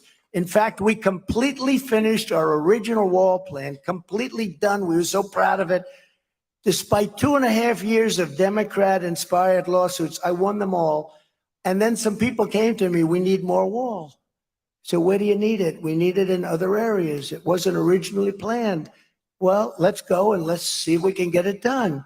And then we had the catastrophe of the election. We had it almost finished. It was a catastrophe, that election, a disgrace to our country. But 3 weeks would have been done. It would have been completed, all of the additional wall. But as you know, they didn't want to build the wall. They didn't want to build the wall. That's when I started to think that maybe they really do want to have these borders open so everybody can invade our country. The border was the best and safest in U.S. recorded history, and they have turned it into the worst in the history of our country, but probably the worst in the history of the world. And that includes third world countries, because no third world country would have millions and millions of people. I don't care how desolate, how poor, they wouldn't have millions and millions of people pouring into their country. There has never been a border like this in history. What they're doing to this country, they're poisoning our country. They're poisoning our country. And remember what I said, we're going to pay a big price over the years to come. To repair the damage Joe Biden has done, it's also going to be necessary to fund the largest ever increase in the number of new ICE officers. You know how tough they are? These are tough patriots. I know some of the people in these rows here, and I can tell you none of you want that job. Not even the governor. Hello, governor. None of you want that job. They walk into a nest of MS-13. MS-13 doesn't like guns as much as knives. They like to hurt people and take a long time to do it. And a gun is too. You are listening to former President Donald Trump at the America First Policy Summit. It's happening in Washington, D.C. We're going to break for our radio stations around the country. And then we'll be back with more of this speech. We'll play it in the background. Stay where you are. Of MS-13, the meanest of all gang members, the meanest. The Hells Angels are like the nicest people in the world by comparison. They're like really nice. They're high society. And they cut, and they cut. And these people will go into a nest, and they'll run in, and the fists start going, and they always win. They're tough, and they love our country, and they are totally disrespected by foolish Democrats that have no idea. And we've taken thousands of them, thousands and thousands of these gang members. We've taken them out, and we brought them back to their countries. We were having a hard time because when I first came in, I think an important story, they said, sir, you can't take them out because the other countries, Honduras, Guatemala, El Salvador, and many others, they won't allow us to land our planes in their airports. I said, what do you mean? The three countries in particular, and Mexico, but three countries, they wouldn't allow them. So I said, what do you mean they wouldn't? They said, they don't want them back, sir. They're not going to allow. So every time we'd fly with a plane full of essentially prisoners, gang members, and they'd have planes on the runway. You wouldn't allow them to run. They wouldn't accept our buses through the border. They wouldn't do anything. I said, so in other words, they send them here because the country send them here. Very smart. These are very streetwise people, these leaders, whether they're presidents, prime ministers, or dictators. Many of them are dictators. Some of them are all three, actually, the ones that really have it going. So what happens is, I said, you mean they wouldn't take them back? I said, that's not a good situation. Under President Obama, they were stymied. They couldn't do anything. They wouldn't do anything. They wouldn't send it back because the country wouldn't take it back. I said, how much money do we pay those three countries? Sir, we pay them $750 million a year. It's a lot of money. I said, we give them for what? Economic development, sir. In other words, economic development to the head of the country for his homes, etc. So we give $750 million. Inform them that we're stopping payment immediately. And we stopped payment to the three countries of $750 million. And then what happened is I got a phone call the next morning from all three, almost at the same time, separate calls. Sir, they've stopped payment of the money that the United States very graciously sends us every month. I said, that's right. You'll never see that money again because you're not letting us bring MS-13 and these people that you sent over here illegally, because you sent them, and I don't blame you, you don't want them, but you're not letting us bring them back. They said, sir, we would be honored to have them back. Please send them immediately. I'll never forget it. And all these guys are sitting around that have been doing this stuff for a long time, right, Kellyanne? You were in the room, Kellyanne, when they said, we would be honored to have them back. There's nothing we would rather have than MS-13 gang members coming back into our country. But please, when will the money start? So we had a great success with that. And we sent thousands, tens of thousands of these people back.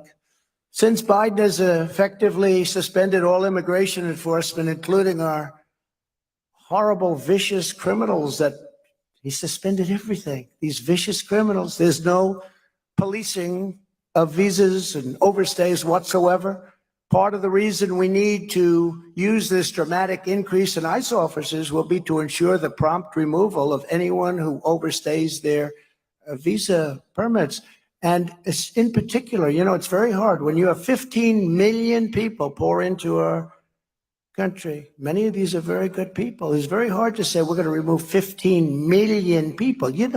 There's a thing called humanity. There's things that we have to think about, but we can get rid of all of the bad ones, and the police know almost immediately who the bad ones are. And that we can do, and that we can do fast and easy. At the same time, we should implement a bond system and a financial penalty so that anyone who comes to our country on a temporary visa and fails to depart suffers significant financial consequences, and we take the money away from the country. We charge the country $25,000 each for each person that comes in illegally. And I had that going, and then we all of a sudden got hit with the China virus. I was all set to do that. I was looking forward to it. And then they said, there's a terrible thing happening in China. There are a lot of dead people laying all over the streets. There's something going on. Shortly thereafter, I closed it up long before Nancy Pelosi wanted it or any of these people, including Fauci. I used to listen to Fauci, and whatever he said, I did the opposite. I came out very good. But we closed it up, and then we had to close it up to Europe, or we would have had a much worse situation. But it's pretty amazing. Some of the things we've done are pretty amazing. The National Guard can be used to help find and remove criminal illegal aliens from our country. We have to use the National Guard, but we really do. We have to get ICE back. These people are incredible. And the Border Patrol, Brandon, Judd, the whole group, they're phenomenal people. And they love the country. You know, they could have an easy job. They don't have to do anything. They want to do their job. It's incredible. Sometimes I wonder, you know, I see things where they just want to be allowed to do their job. They don't want to be told to just stand away and leave us alone and let everybody pour in. They feel horrible. They see the country as being destroyed. These are great people. Border Patrol, ICE, and our police, of course, our police, all of our law enforcement. Furthermore, we should significantly increase jail time for repeat immigration violators to make clear that if you flout our immigration laws, you are looking at very hard time and substantial time. This used to be called Kate's Law. Do you remember that? Named after Kate Steinle, who was an incredible, beautiful young woman who was gunned down in San Francisco while standing with her father on a pier. Do you remember that? How can you forget it? In the prime of her life, by an illegal alien with 5 prior deportations. He just kept coming back in, and he shot her, standing with her father. Daddy, Daddy, something happened. That was her last words. What a horrible story that was. So we went to get Kate's Law passed. I didn't, but I know a lot of people were working very hard on it, and I believe that the radical left Democrats just wouldn't hear about it. They wouldn't do anything about it. It's hard to believe. But we have to get a law, Kevin, that's even tougher than Kate's Law. And I think everyone's going to go for it now. Because the one good thing about what's happened, they've performed so badly. We'll be able to get the job done in an even stronger and faster manner than had we not witnessed this carnage that's going on in our country right now. That's a good thing. And we've also seen too many instances of illegal aliens who cross our borders with a history of sex crimes and sexual offenses at numbers that nobody's ever seen before. Don't forget, when we clogged up the border, these people weren't coming. We had the lowest numbers in 42 years on sex traffickers. The human traffickers, mostly women, by the way, second children, last is men, but mostly women. And we had the best numbers that we've had in many, many decades because we had the border stopped up. We had a lot of people, including, as I told you, 28,000 Mexican soldiers. And they were allowed to be tougher. If our soldiers look at somebody and don't say, good morning, ma'am, how are you? They want to throw them out of the military. The Mexican soldiers are a little tougher than that. They're ultimately not tougher because we have the greatest military in the world. As you know, we got rid of ISIS 100%. Great people, great soldiers. We have the greatest in the world, but they have to be also allowed to do their job. Just this month, we all heard the horrifying story of an illegal alien in Ohio charged with raping a 10-year-old child. To keep such predators out of our country, we need to pass a dramatic sentencing enhancement for those caught breaking our immigration laws so that anybody with a record of sex crimes will not set foot on our soil. And if they do, they'll be out of here quickly or they'll be in one of our prisons, which is also very likely. These are just some of the critical reforms we should race to implement. We have to get it done as soon as we possibly can. Our country and the lives of our people are at stake, and we do not have a moment to waste. Our country is in a condition on crime that we've never seen before, not even something that anybody in this audience would think is possible. And when you look at the violence of the crimes, dumping a young man in a garbage can and setting him on fire, and I dealt with the mother of that young man, and so many other things. You could go on for days and days, the damage that's been caused. Well, I have focused on public safety today. There's much more to the America First agenda, as you all know very well, looking into the future. And I look forward to laying out many more details in the weeks and months to come. It's just the beginning, but it's also, and we can say this to Brooke, it's also a policy. You can say conservative, you can say whatever you want. It's really a policy of common sense, and it's a policy of law and order. Hello, Alvita. How are you? Thank you. We have to do so much. We need to save our economy and stop the inflation crippling American families. We have to rescue our schools from the Marxist teachers' unions. We need to completely demolish the corrupt education bureaucracy and liberate our children. We need to protect. This is the craziest thing to have to say this, because who would ever think we have to say this? We need to protect parents' rights. Can you imagine? You're up here I'm a politician. I don't like to consider myself. I'm a politician, I guess. I ran for president. I won. Then I won a second time, did much better the second time. Did a lot better. Did a lot better.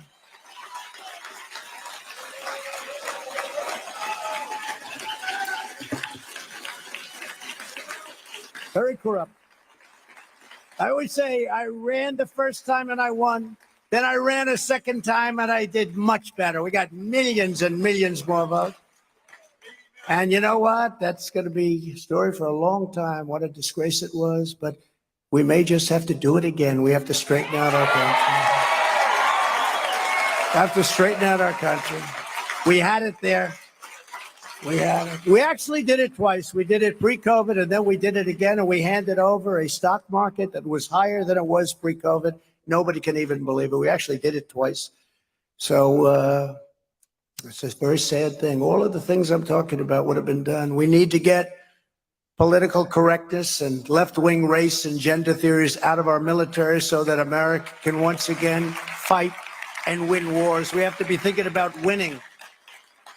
We have to abolish all COVID mandates and lockdowns and rehire every patriot who was fired from the military with an apology to them and give them their back pay that they've been looking for.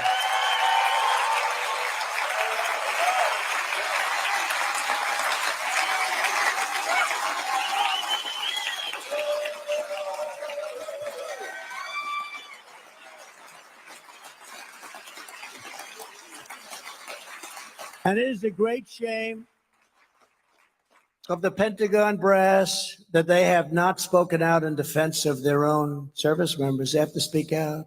To drain the swamp and root out the deep state, we need to make it much easier to fire rogue bureaucrats who are deliberately undermining democracy, or at a minimum, just want to keep their jobs. They want to hold on to their jobs. Congress should pass historic reforms empowering the president to ensure that any bureaucrat who is corrupt, incompetent, or unnecessary for the job can be told, did you ever hear this? You're fired, get out. You're fired. Have to do it. Deep state. Washington will be an entirely different place. Our current appeals process, as an example for these rogue bureaucrats, has 3 stages which take on average 5 years per stage. In other words, to fire someone who is doing a bad job, if the government wins, will take 15 years under our current system. Think of that. 15 years. Almost all politicians will be long gone before that process even ends. In addition, we need a great national effort to bring back our supply chains, bring back our factories, which we did a lot of, by the way. We made great trade deals, great, got rid of NAFTA, the worst trade deal ever made. USMCA is the best. In fact, if you know, Canada and Mexico want to renegotiate the deal. And I say to Biden, don't do it. And don't give up the tariffs on China. We want to bring back our jobs and secure manufacturing independence. We need to rapidly maximize domestic oil and gas production to restore energy independence and bring the price of gasoline back down to a number that nobody even believes anymore. We had it down to $1.87. Can you imagine? To build on my historically successful trade policies that brought back millions of jobs and billions of dollars, we need to strengthen our trade laws. Give the president. You are listening to to former President Donald unfair Trump speaking trade, before take the Section America 301 First Policy Institutes and their summits. We'll return with more after the radio stations around the country take their breaks. Back with more in a moment on the Wells Report. For the senators, don't allow it to happen. It's before you. If you do that, you're not a great American, and I'll say it very strongly. We need to establish a commission to hold China accountable for unleashing the virus upon the world and the damage they've caused. And we need to restore my administration's initiative to target and eliminate Chinese espionage, which Joe Biden outrageously abolished. You know, we had it. Huawei couldn't come in, Newt. You know that. They were prohibited from coming in. All of a sudden, they're all over the place. It's crazy what's going on. We should once again require able-bodied single adults to go to work or train for a job in order to receive welfare and other benefits. You got to work. And we should require proof of citizenship to receive the child. We have to do this to get the child tax credit, to stop subsidizing illegal immigration. We're bringing illegal immigrants into our country because they're paying them a fortune. We're paying them. In California, the governor wants to pay for their education, their medical. They want to give them more than our vets. They want to give them better benefits than our vets and citizens. We need a bold range of election integrity reforms from beginning, unsecure. And remember this, the unsecured drop boxes are a disaster. A disaster. You know, if you give $5,600 plus $1, they put you in jail. $5,600. You can't give any more than that. They put you in jail. Zuckerberg gave $417 million. So what's happening? Just an amazing thing. And we want to ensure universal voter ID. But our goal should be same-day voting with only paper ballots. That's just like France just had. Same-day voting. We have plenty of capacity. Same-day voting with only paper ballots. That's it. The military, if it's based far away only, can vote. And people that are legitimately ill can vote by mail-in. But that's a very small category. Same day voting. France just had an election, Newt, 55 million people. They voted at 11 o'clock. It was over. There was no dispute, no nothing. It was all paper. Everything was paper. Same day. They voted in one day. It started early in the morning. It went throughout the day. They had plenty of capacity. 55 million. It's bigger than the States. 55 million. Same day voting, all paper. You're not going to have any more problems. We need to break the chokehold of Silicon Valley censors and restore free speech in America. These are the choices that America. Stand by.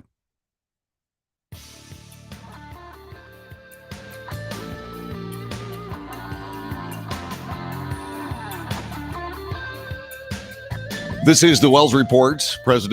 Former President Donald Trump is speaking before the America First Policy Institute at the Marriott Marquis in Washington, D.C. His speech continues, and so does our coverage. Thank you. I think.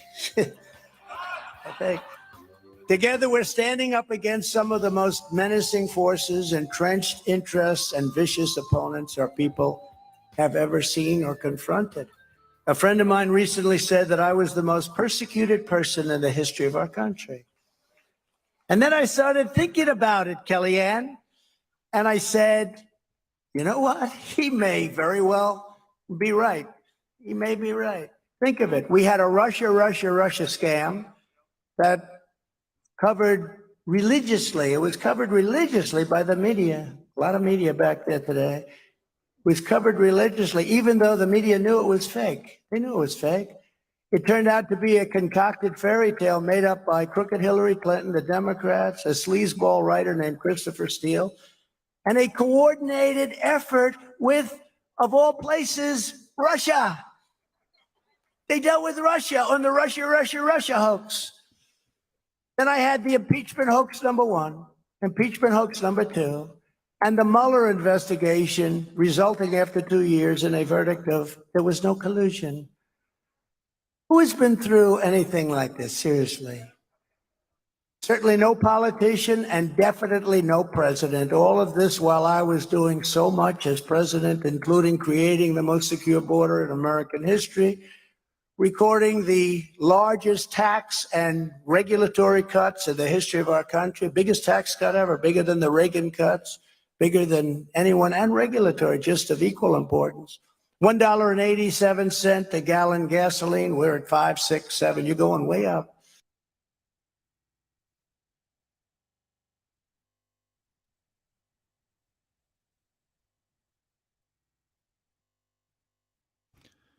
So the C-SPAN coverage broke for just a couple of minutes to double check to make sure that I was still there. And of course, I am still there. We're going to return to the speech here in 2 shakes right now. Much more. Now we have the January 6th Unselect Committee of Political Hacks and Thugs. And it's this, think of this, these are hacks and thugs. These are the same people that we've been dealing with for 4 years, same people. And it's the very people who perpetrated the lies that I was an agent of Russia, like Adam Shifty Schiff and others who are standing before the same microphone, same thing. They get out and they say, oh, our country is suffering so badly because, and he knows the whole thing is a hoax. I said this the other day. He knew Russia was a hoax. Him, Hillary Clinton, the DNC, the Democrats. And he stood pompously before microphones. His head, as you know, I feel, is shaped like a watermelon. He's quite an unattractive man. Now, see, they'll get me in trouble for that, Kellyanne, because by saying he's unattractive, they'll say, that's a horrible thing to say. But he said slightly worse about me. But think of this. He knows it's a hoax. He goes, not a stupid person, an evil person, a sick person, in my opinion, but he goes before these same microphones and he said, President Donald Trump's son, Don Jr., will go to prison for what he's done with Russia. What kind of a man would say that my son, or put yourself in my son's position, that he's going to prison on something that he doesn't even know about, and that Adam Schiff knows is a hoax and a fairy tale and was made up. And the New York Times, Bret Stephens did a piece on it the other day. They admit now that it was a totally made up hoax. He's saying my son should go to prison, and he knows it was a hoax. What kind of a human being can do that? Only a sick, evil, very bad human being. And now I have the same people there, the same people, other than Cheney, who's the worst, and crying Adam Kinzinger. I watched him today. He's, I mean, these people are just, but the same basic people are now going on this.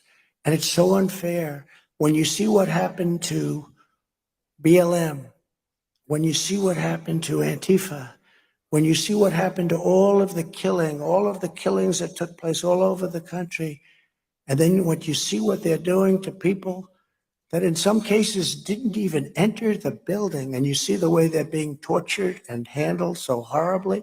When you see Kamala Harris getting people out on bail that burned down buildings and killed people, and getting them out on bail, and you can't even get many of these people out on bail. What a sad thing. And something's going to have to happen, because people are not going to take it much longer. There's 2 sets of justice, and we don't have to go into it, but nobody's ever seen what's happening today in our country.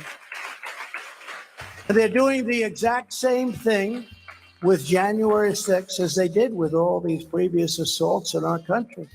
So where does it stop? Where does it end? It probably doesn't stop, because despite great outside dangers, our biggest threat, this country remains the sick, sinister, and evil people from within.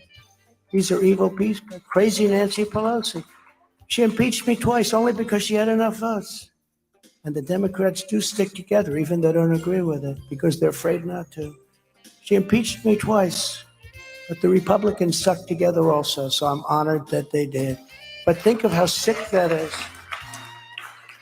I got impeached over a phone call. Congratulations on your win. Trump gets impeached. I mean, this is just. You are listening crazy to former time. President Donald Trump Never speaking forget, for the America First everything Policy this Institute corrupt in Washington, establishment D.C. We're going to take our break for the radio stations to play news at the top of the hour. We'll return with more of Donald Trump's speech next on the Wells Report.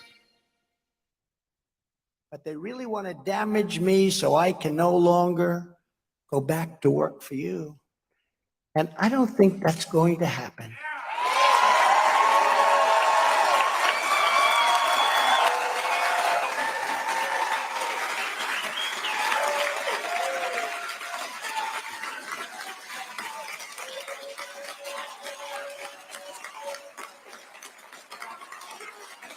Thank you.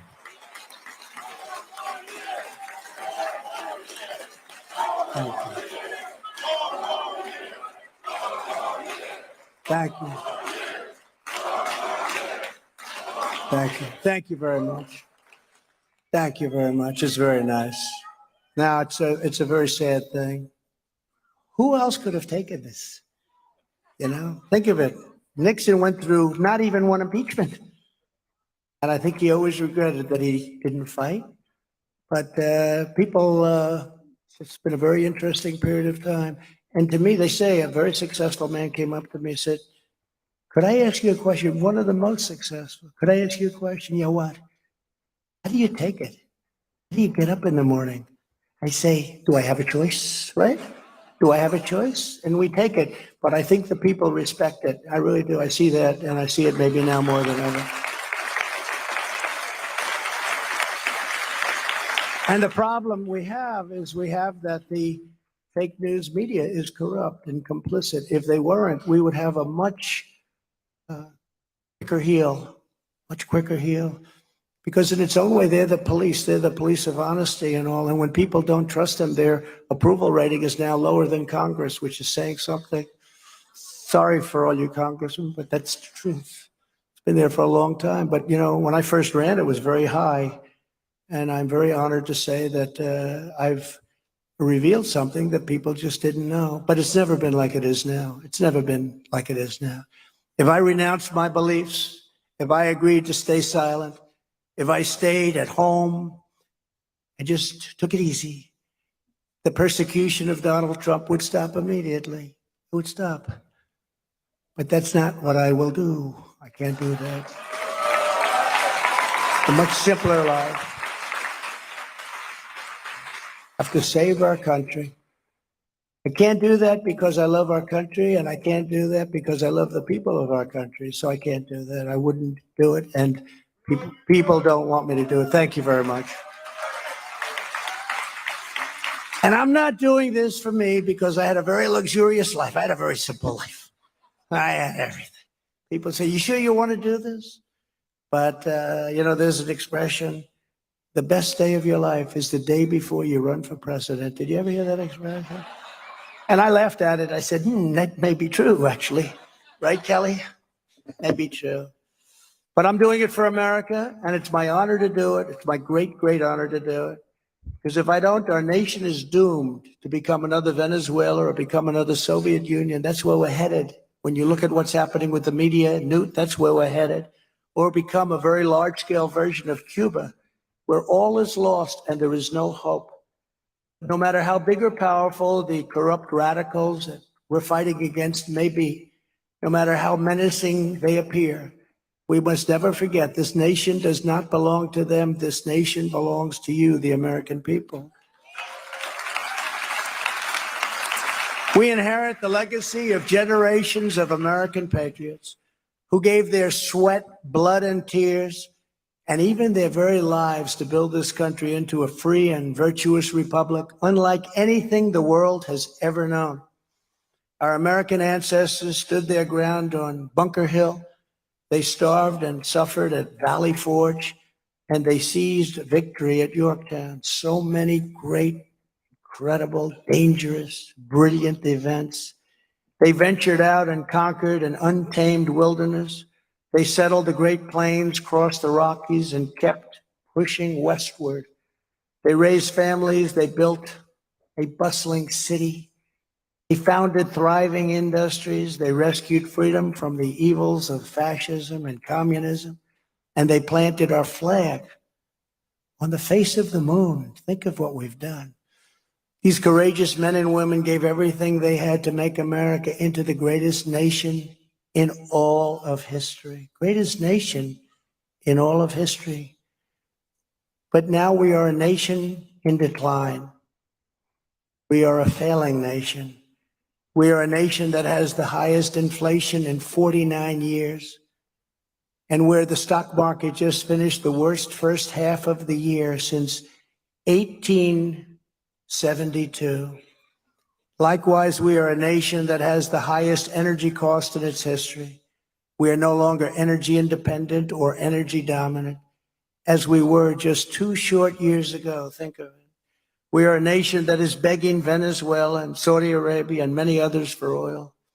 Please, please, please help us, Joe Biden says. Yet we have more liquid gold under our feet than any other nation in the world. We are a nation that is consumed by the radical left's Green New Deal. Yet everyone knows that the Green New Deal will lead to the destruction of our country. We are a nation that surrendered in Afghanistan, leaving behind dead soldiers, American citizens, and $85 billion.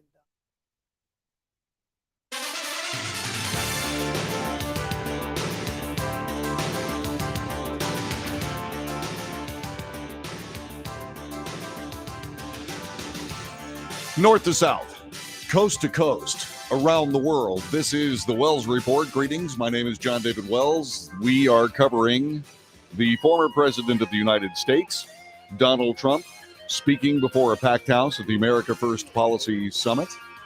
The America First Policy Institute is putting that on. Let's return to the speech from the former president of the United States, Donald Trump, on the Wells Report. Political party. Nothing's ever happened like what's happening now. We're a nation that no longer has a free and fair press. Fake news is all you get, and they are the true enemy of the people. We are a nation where free speech is no longer allowed, where crime is rampant like never before, where the economy has been collapsing, where more people died of COVID in 2021 than died in 2020. We are a nation that is allowing Iran to build a massive nuclear weapon, which they are incredibly being allowed to do right now as we speak. Would have never happened under President Trump. They were dying to make a deal. They would have made a deal with us right after the election, and it would have been a good deal. And China is being allowed to use the trillions and trillions of dollars it has taken from us to build a military, the likes of which possibly the world has never seen. And this also would never have happened with us. The level of speed with which they're going, it's a very dangerous thing. And just 2 years ago, we had Iran, China, Russia, and North Korea in check. They weren't going to do a thing against us, and everyone knows it, especially those leaders. And perhaps most importantly, we are a nation that is no longer respected or listened to around the world. We are a nation that, in many ways, has become a joke. We are a nation that is hostile to liberty and freedom and faith.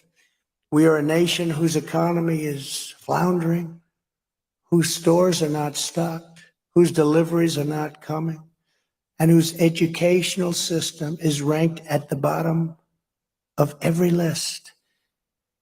But we are not going to let this continue. 2 years ago, we had the greatest. There's never been anything like it. 2 years ago. It's greatness like no one had ever seen. There's never been anything. We were outlapping China at levels that they never thought possible. China always thought they were going to be the world's biggest economy by 2018, 2019 at the latest. And they weren't even close because we were outdistancing something that they never thought could happen. But soon we will have greatness again. With all my heart and all my soul, I firmly believe that the American people will reject a fate of decline, demoralization, and ultimately a fate of defeat. And I believe that we will come together and choose instead a future of renewal, revival, recovery, resurgence, and in the end, a nation that is more exceptional than it ever was before. I believe we can do that.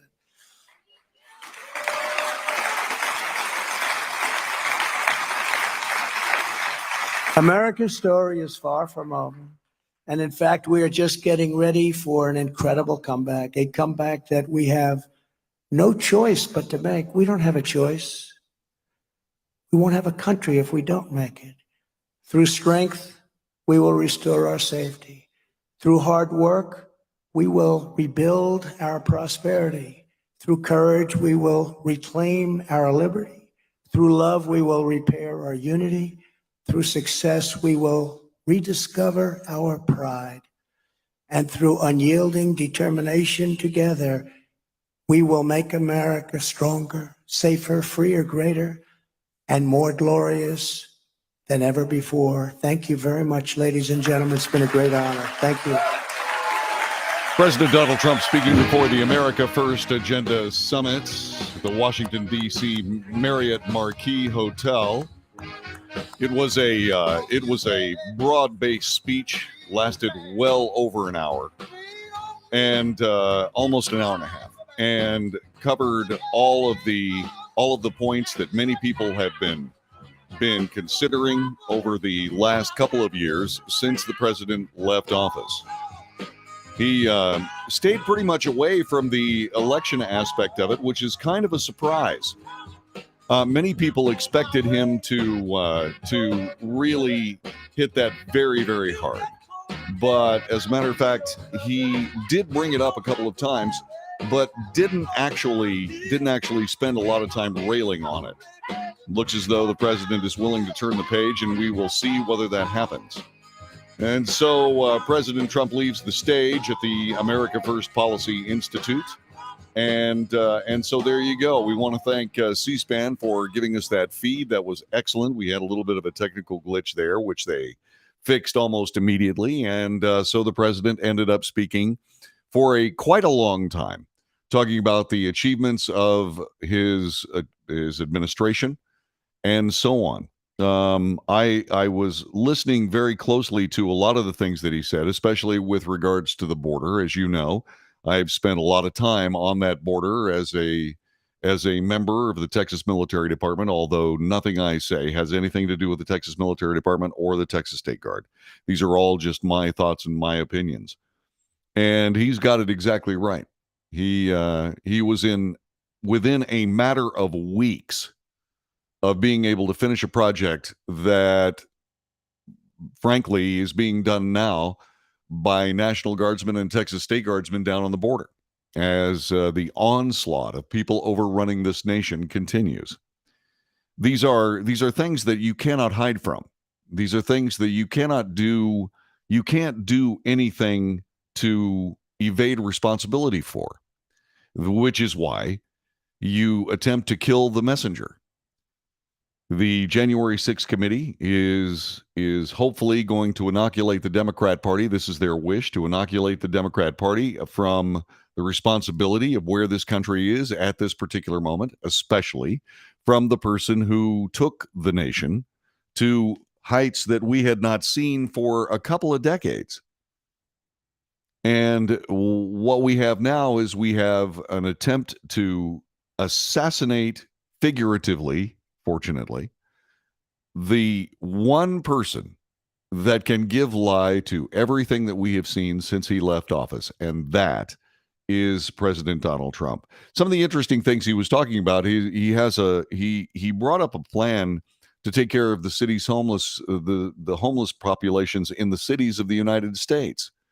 And he's talking about using public lands and creating what would be essentially campgrounds with tents in place and proper facilities, et cetera, et cetera.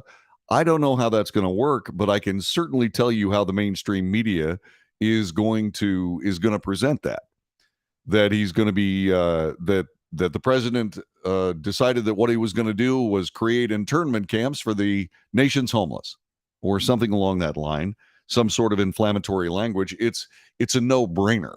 That's how they're going to represent these things.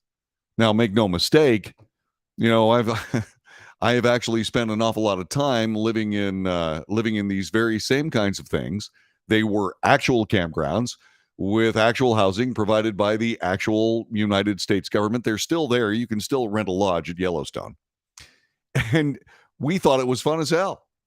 Now, the thing about it is, of course, because you're talking about tents, which can be up very, very quickly, and so on. And I've seen that too with basic small cities being set up for the illegal aliens that make it across our border. They are shown to a place that have all those facilities and food and medical care and sanitary facilities, et cetera, et cetera, et cetera.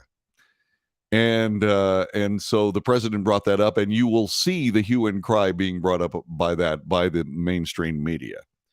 The interesting thing about all this is that it is incredibly difficult for anybody that is currently in power to refute anything that President Trump is saying.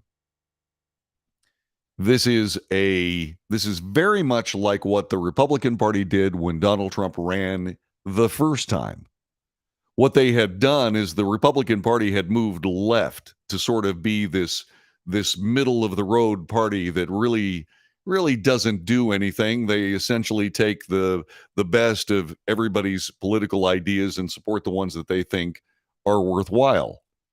And that's where I came up with the idea you absolutely cannot win a tug of war from the middle. And what happened is the entire right agenda that the Republicans abandoned was available for Donald Trump, and he beat them in the 2016 election with it. And now what we see is we have seen the left of America, the Democrat Party, doing whatever was necessary to remove Donald Trump from office. Move so far left, and the actual policy results are as plain as day, and they simply cannot refute them.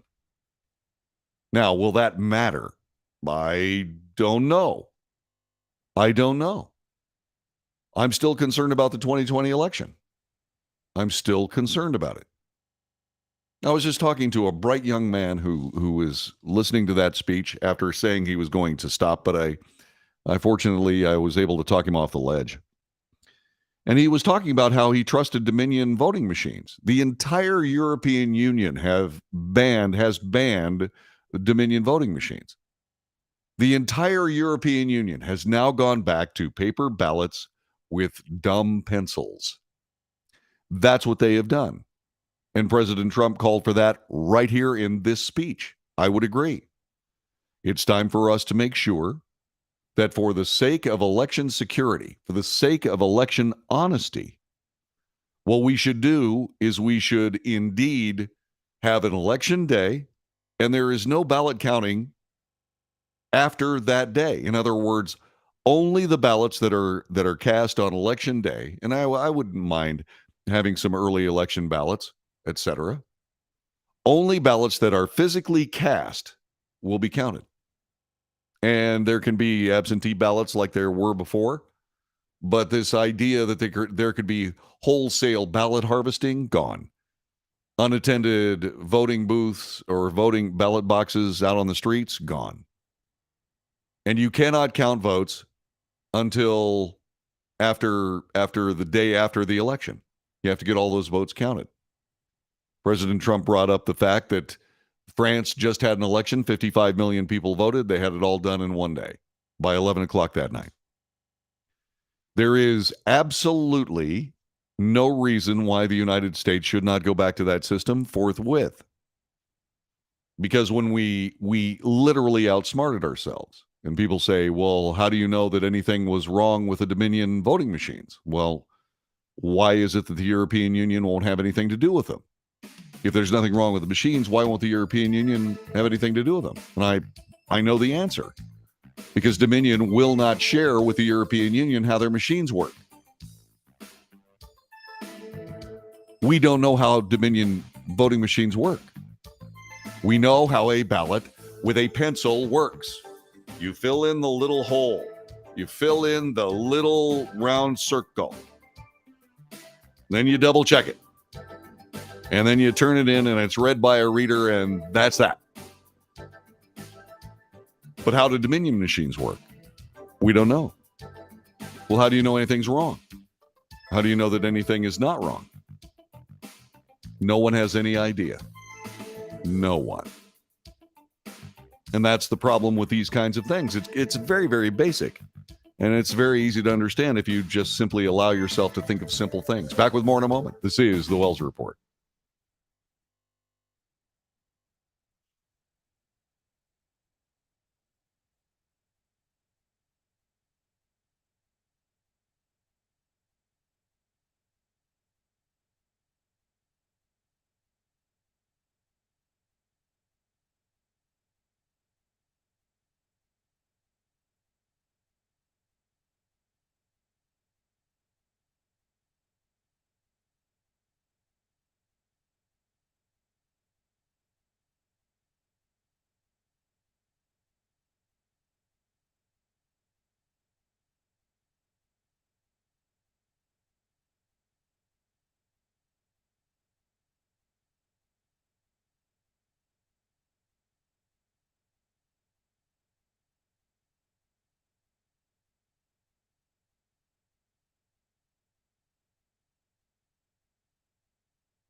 You are listening to the Wells Report. My name is John David Wells. Thanks very much for joining us. We just heard from President Trump, his first speech in Washington, D.C. since he left power in 2021.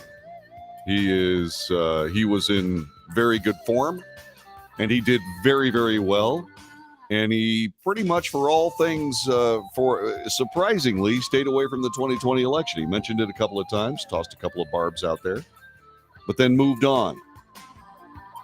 I wonder how that's going to work moving forward.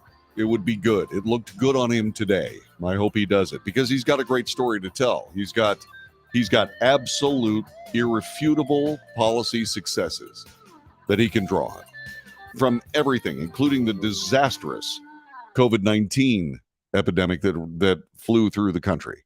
His handling of that was so much better than his successors.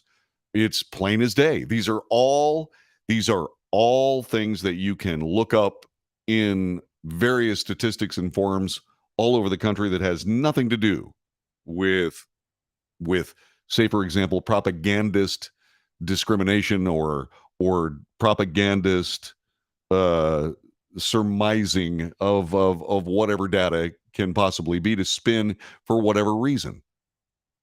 I mean, these are hard facts that you really can't spin. And the president is talking about that. He has these are simple, straightforward facts. And that is the mess that the Democrat Party finds themselves in. And people are beginning to realize it. And I'm talking about Democrats. Listen to this. A majority of Democrats in the state of New Hampshire that for a century has held the first primary in the race for the White House do not want President Biden to run for re-election in 2024.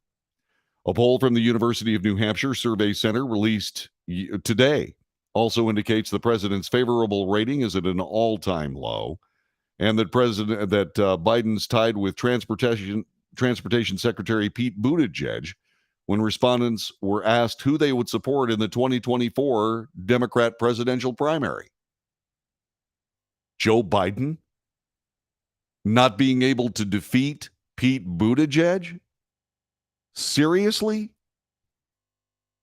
31% of likely Democrat presidential primary voters questioned whether they wanted the president to seek a second term in the White House. 59% said they do not want Biden to run again. Support for a Biden re-election bid among New Hampshire Democrats has nosedived. Last summer, it was 74%. This time, 54%. The president's favorability rating in the latest survey among New Hampshire Democrats sank to 42%. Three-quarters of self-described Granite State Democrats say they were very or somewhat concerned about Biden's age. Even though President Biden has repeatedly said he'll seek a second term if he remains healthy, there have been plenty of chatter and speculation for more than a year regarding the 79-year-old president and whether he will run for re-election. Biden made history in 2020 when he became the oldest person ever elected president. If he campaigns for re-election in 2024 and wins, Biden would be 82 at his second inauguration, 86 at the end of his second term. The release of the University of New Hampshire survey follows a slew of recent national polls which indicate a majority of Americans do not want President Biden to run again. The UNH Survey Center asked Democrat respondents to choose their preference for the party's presidential nomination out of a list of potential White House hopefuls. Buttigieg, who came in second in the 2020 New Hampshire primary, was the choice of 17% of respondents. President Biden was the choice of 16%. 47 years, or actually 49 years of national policy experience in Washington, D.C., being supplanted by a guy who was mayor of a small city in Indiana once. Really? Yeah, that's not good. Not good at all. You are listening to the Wells Report. We'll be back with more coming up in just a couple of moments as we give you the news. We source the news for fact, and then we give commentary and debate. Back with more of that in just a couple of moments on the Wells Report.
You are listening to the Wells Report. I am John David Wells.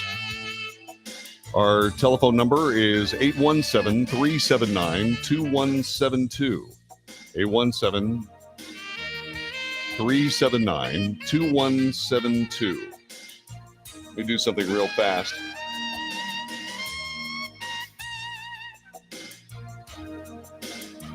Listen to the pretty music.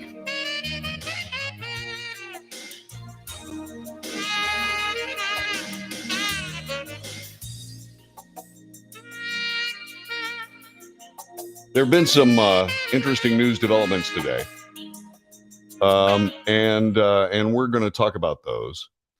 According to Reuters, the president has made the decision to sell an additional 20 million barrels of oil from the Strategic Petroleum Reserve as part of a previous plan to tap the facility to calm oil prices boosted by, according to the administration and Reuters, where this comes from, to do something about the prices boosted by Russia's invasion of Ukraine and as demand recovers from the pandemic. The administration said in late March it would release a record 1 million barrels of oil per day for 6 months from the SPR, held in the hollowed-out salt caverns on the coast of Louisiana and Texas. The United States has already sold 125 million barrels from the reserve, with nearly 70 million barrels already delivered to purchasers, including Red China. The SPR releases have become a supply lifeline to oil and refining companies as the industry continues to get oil production back online after declines during the peak of the COVID-19 pandemic. As you know, it's been widely broadcast that the president has indeed reached out to Venezuela and Saudi Arabia to boost their production. No word from whether or not the Venezuelans have taken part in that, but Saudi Arabia said no. The U.S. Energy Information Administration, the statistical arm of the Energy Department, said this month U.S. oil output will rise to more than 11.9 million barrels per day in 2022 from 11.9 to nearly 12.8 million barrels per day in 2023, up from about 11.2 million barrels per day in 2021. That compares with a record near 12.3 million barrels per day in 2019. Which the president illuminated today during his speech before the America First Policy Summit today. U.S. will take bids in autumn to begin the process of buying back 60 million barrels of crude for reserve, a first step in replenishing the stockpile after the 180 million barrel release, according to the Department of Energy. Elsewhere, Russia will withdraw from the International Space Station after 2024 and will focus on deployment of its own space station, according to the head of the Russian Space Agency. Roscosmos CEO Yuri Borisov's announcement is the latest reflection of disintegrating relations between the United States and Russia. The two nations have worked together on the station for almost 3 decades. Europe, Japan, and Canada are also partners. Of course, we will comply with our commitments to our partners, but the decision to leave this station after 2024 has been made, said Borisov. I think we will have started work on the Russian space station by that time. Robin Gatens, the director of the space station for NASA, said Russian officials have not notified NASA of their plans. Science historian Jordan Bim said it would be possible to keep the station running without Russia, but practically it could be a nightmare depending on how hard Russia wanted to make it for NASA and our remaining partners. Now, the timing on this is not as malevolent as you might think by Russia, because they are aware of the fact that there is online both private and government sources to be able to service the International Space Station, not just with Elon Musk's SpaceX, which has actually taken cargo and personnel to the space station. They'll be able to continue that. But also the Orion space system, the space launch system, is due to launch later this year, which will hopefully, if everything works according to plan, if all goes well in the parlance of in the parlance of NASA from years and years ago, if all goes well, then Orion will be able to take an entire space station crew in one capsule pretty much whenever they need to. And they'll also be able to return those astronauts to the United States. The announcement does not appear to alter a deal cut this month between NASA and Roscosmos for astronauts to continue riding Russian rockets and for Russian cosmonauts to catch lifts to the International Space Station with SpaceX beginning this fall. So the timing on this is not terrible, and it isn't necessarily a bad idea that Russia have their own space station. China, I believe, will follow suit, and any exploration, indeed exploitation of space, is good for everyone in the world. So there's that. Speaking of China, on this broadcast yesterday, I spoke of the realities involving China and Taiwan.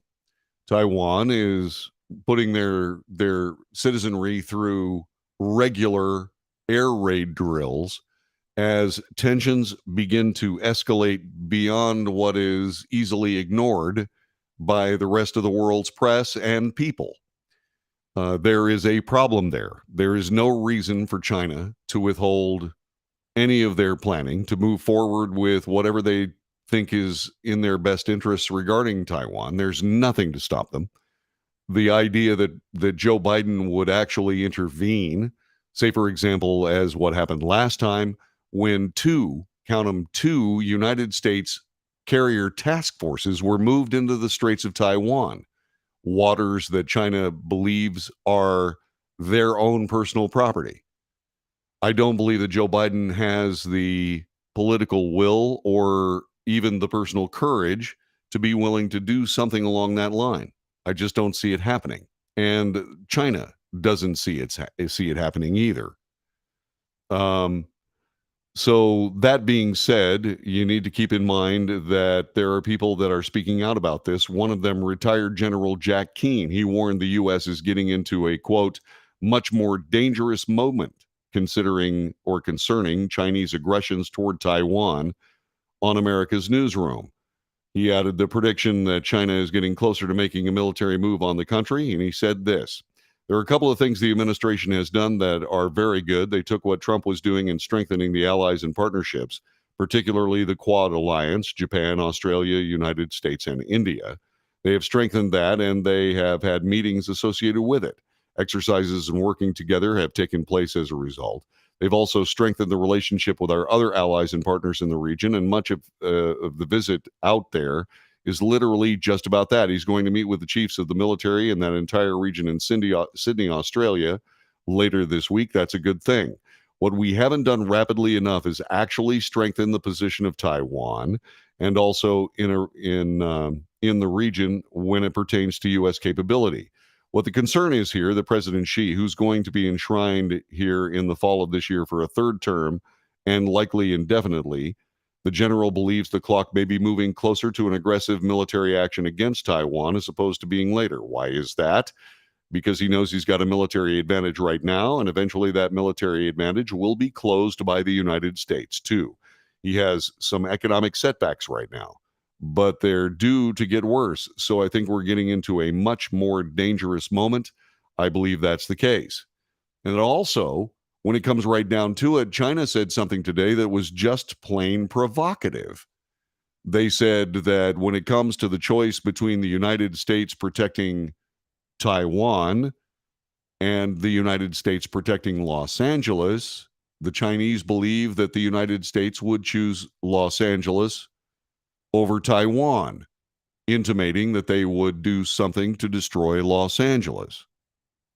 That was just plain provocative. That is something that requires an immediate and swift response and a show of force by the United States without fail immediately. If the president fails to do that, China, and this is a calculated move on China's part, if China sees that the United States will not push back immediately on that statement alone, they will see that They are measuring the United States' resolve to protect Taiwan. That is provocative. Now, also keep something else in mind. General Jack Keane warns that the United States has not done enough to protect Taiwan, and that is true. However, if the United States were to immediately start jumping into the idea of providing Taiwan with weapons that can hold off communist China will see that as perhaps unacceptable provocation and an escalation by the United States. Remember, they are extremely upset about the idea that Nancy Pelosi would go to Taiwan, a very high political figure in the United States, and speak with that government. They have warned that there would be deleterious events that would occur should that visit happen, which is why Taiwan is reacting. What is the capability of Taiwan militarily against Red China? Well, there are some people out there saying that there is a capability that Taiwan may possess that would forestall something along that line, an attack by China on their island. That being said, should that eventuality actually be used, that would be a Cuban Missile Crisis moment. That would be a Cuban Missile Crisis moment. And the entire world would be poised on the brink yet again. Now, hopefully none of this will happen. Hopefully what will end up happening is that someone will see that the American people are serious about the return of the United States to the footing that we had before President Biden took office. Now, whether President Biden will do what Bill Clinton did, which was pivot dramatically away from a big government approach. In fact, President Clinton said that the era of big government in the United States was over. If indeed they're able to make a pivot along that line, well, then maybe some of this will slow down. That being said, it is not a decision that Joe Biden will be making. Let me explain this from my point of view. There is a group of people running the Biden administration. It is clearly not Joe Biden running it. What is happening is respectfully beyond the president's capabilities. It may have been beyond the president's capabilities for all time. That may indeed be the case. All I can say is that, in my view, that those people may not be willing to make a pivot very much like President Clinton did, to back away from the green energy agenda, to be able to back away from this jog towards socialism. Because if the people that I believe are actually the members of the Presidium, which is an old Soviet term for the group of people behind the head of state in that country before it collapsed, and that was, oh, by the way, one of the reasons why. If indeed that those people are who I think they are all committed socialist, communist, Marxists. And they are not going to back off on this opportunity, mainly not because of what they might be able to accomplish in the next 2 years, but what would happen to their agenda if indeed someone like Donald Trump was reelected for his second term. Donald Trump did unbelievable damage to the leftist socialist agenda during his first term in office. That is why they went so hard after him, trying to cast aspersions on him. What they were unable to do was be able to successfully do it through one impeachment, then another, and now the January 6th committee. They are continually trying to destroy Donald Trump so that he is not a viable candidate in 2024. Granted, what we heard him say before a very partisan crowd was significant. But when that crowd started yelling 4 more years after yelling USA, USA, if those particular pieces of video manage to be seen on a broad base by the people of the United States, the Democrats are going to have to start thinking about, okay, we're going to have to do something different. We are going to have to do something different. Because if the American people hear this speech, one of the reasons why I broadcast it, they are going to, those 74 million people that voted for President Trump last time will probably be joined by many, many more. So they have to destroy President Trump in any way possible. Back with more in just a moment.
You are listening to the Wells Report. My name is John David Wells. Our telephone number is 817-379-2172. Operator is standing by. You can also take part in our chat. Please, by all means, do. It would be good to hear from you because this show is about the news, the real news. Analysis for fact, commentary, which is not news, that's just my opinion. And then debate of the aforementioned. All of it. You can take part in that, and I certainly hope you do. Again, our telephone number, 817-379-2172. Conservatives are reacting in disgust because, once again, the National Institute of Allergy and Infectious Disease Director, Dr. Anthony Fauci, is speaking again. He has stated, apparently with a straight face, that he only ever gave, quote, common sense, unquote, medical advice that saved millions of lives during the COVID-19 pandemic. Fauci's comments came during a Tuesday episode, an episode today of CNN's New Day, after host John Berman prompted Fauci with a quote from Senator Rand Paul, the Republican from Kentucky, insisting that if the GOP gains a congressional majority after the midterm elections, quote, this is Rand Paul speaking now, quote, we will subpoena Fauci's records, and Fauci, will testify in the Senate under oath, unquote. Now remember something. Fauci cannot evade a congressional subpoena.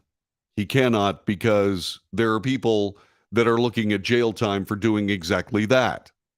Lois Lerner, Eric Holder, famously flouted congressional subpoenas before. They face no jail time. They face no charges. The DOJ at that time did not pursue them in any way, shape, or form. However, Republicans doing the same thing, different story. And so Rand Paul is saying that Dr. Anthony Fauci will be hauled before the United States Senate under oath to testify. This is what Anthony Fauci said. Well, there's no reason to do that, but if they want to, go ahead. My records are an open book. Yeah, okay. He commented that the Republicans are accusing him of bizarre things. They're talking about things that are really bizarre, John, like crimes against democracy by shutting down the government. In point of fact, that was not Anthony Fauci's call.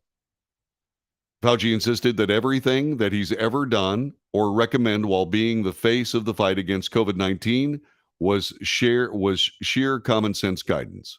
All I've ever done, and go back and look at everything I've ever done, was to recommend common sense, good CDC-recommended public health policies that have saved millions of lives, the doctor declared, before reiterating, if you want to investigate me for that, go ahead.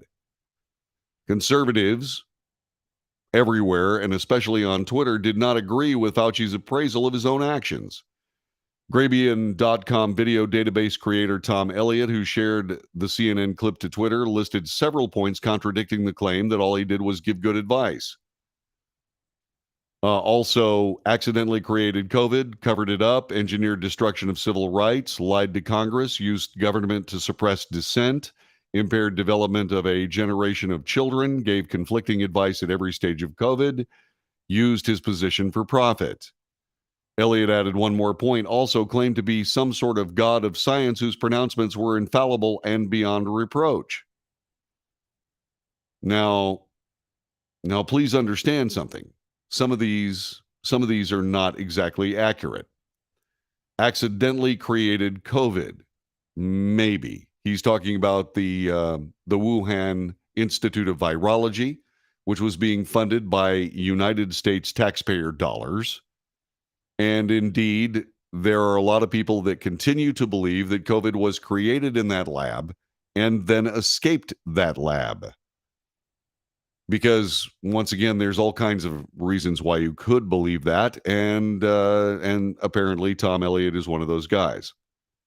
Accidentally created COVID, covered it up.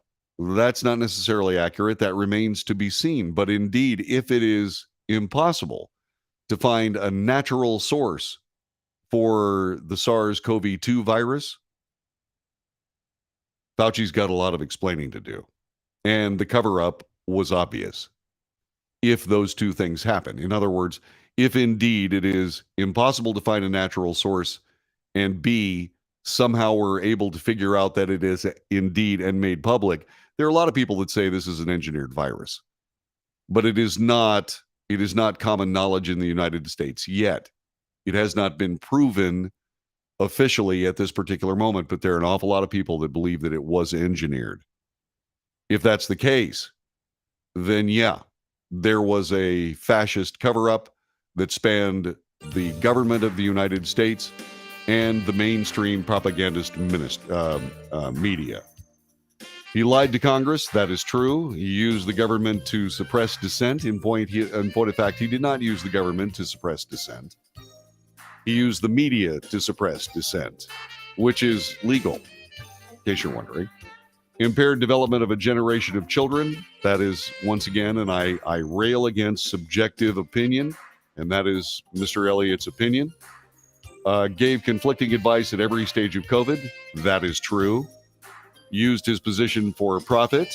Well, he talked about how people should go out and get that vaccine when he was one of the prime movers behind the Moderna vaccine, a vaccine yours truly got 3 times.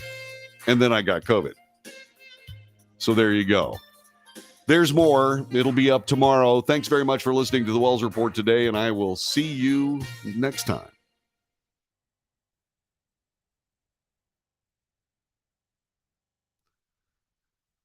Okay. Let me stop that. And then let me come over here and say thanks very much. I hope you enjoyed that speech. That was a good speech. It was a very good speech. I wonder what the media is going to say about it, don't you? Let's see. Let me go back through here. Let's see. Good night, everyone. N95 masks are not worthless. They do a great job protecting against airborne diseases.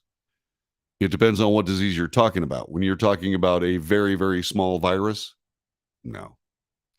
No, if you can drive your car through the Grand Canyon, the SARS-CoV-2 virus can get through even an N95 mask. Sorry, that's just the case. Now, you have to understand, N95 masks are very, very good at trapping water droplets from your breath. And that's where the virus lives.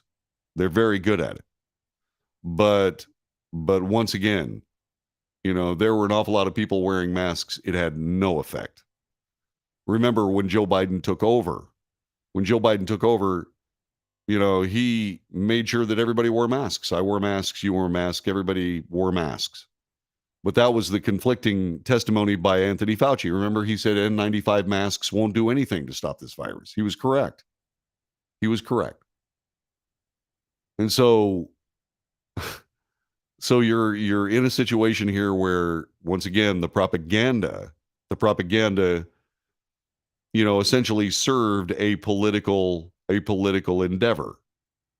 And if it didn't work, then that goes back to who profited from the the vaccines in the first place. Okay, so this is a trap that all these people have found themselves in. If this is true, then they are guilty of this. If this is untrue, then they are guilty of that. They are guilty, no matter where they turn, because this is a perfect understanding of how government healthcare works. Badly. It's dangerous. And so there you go. All right, that's all I have. God bless you and take good care of you.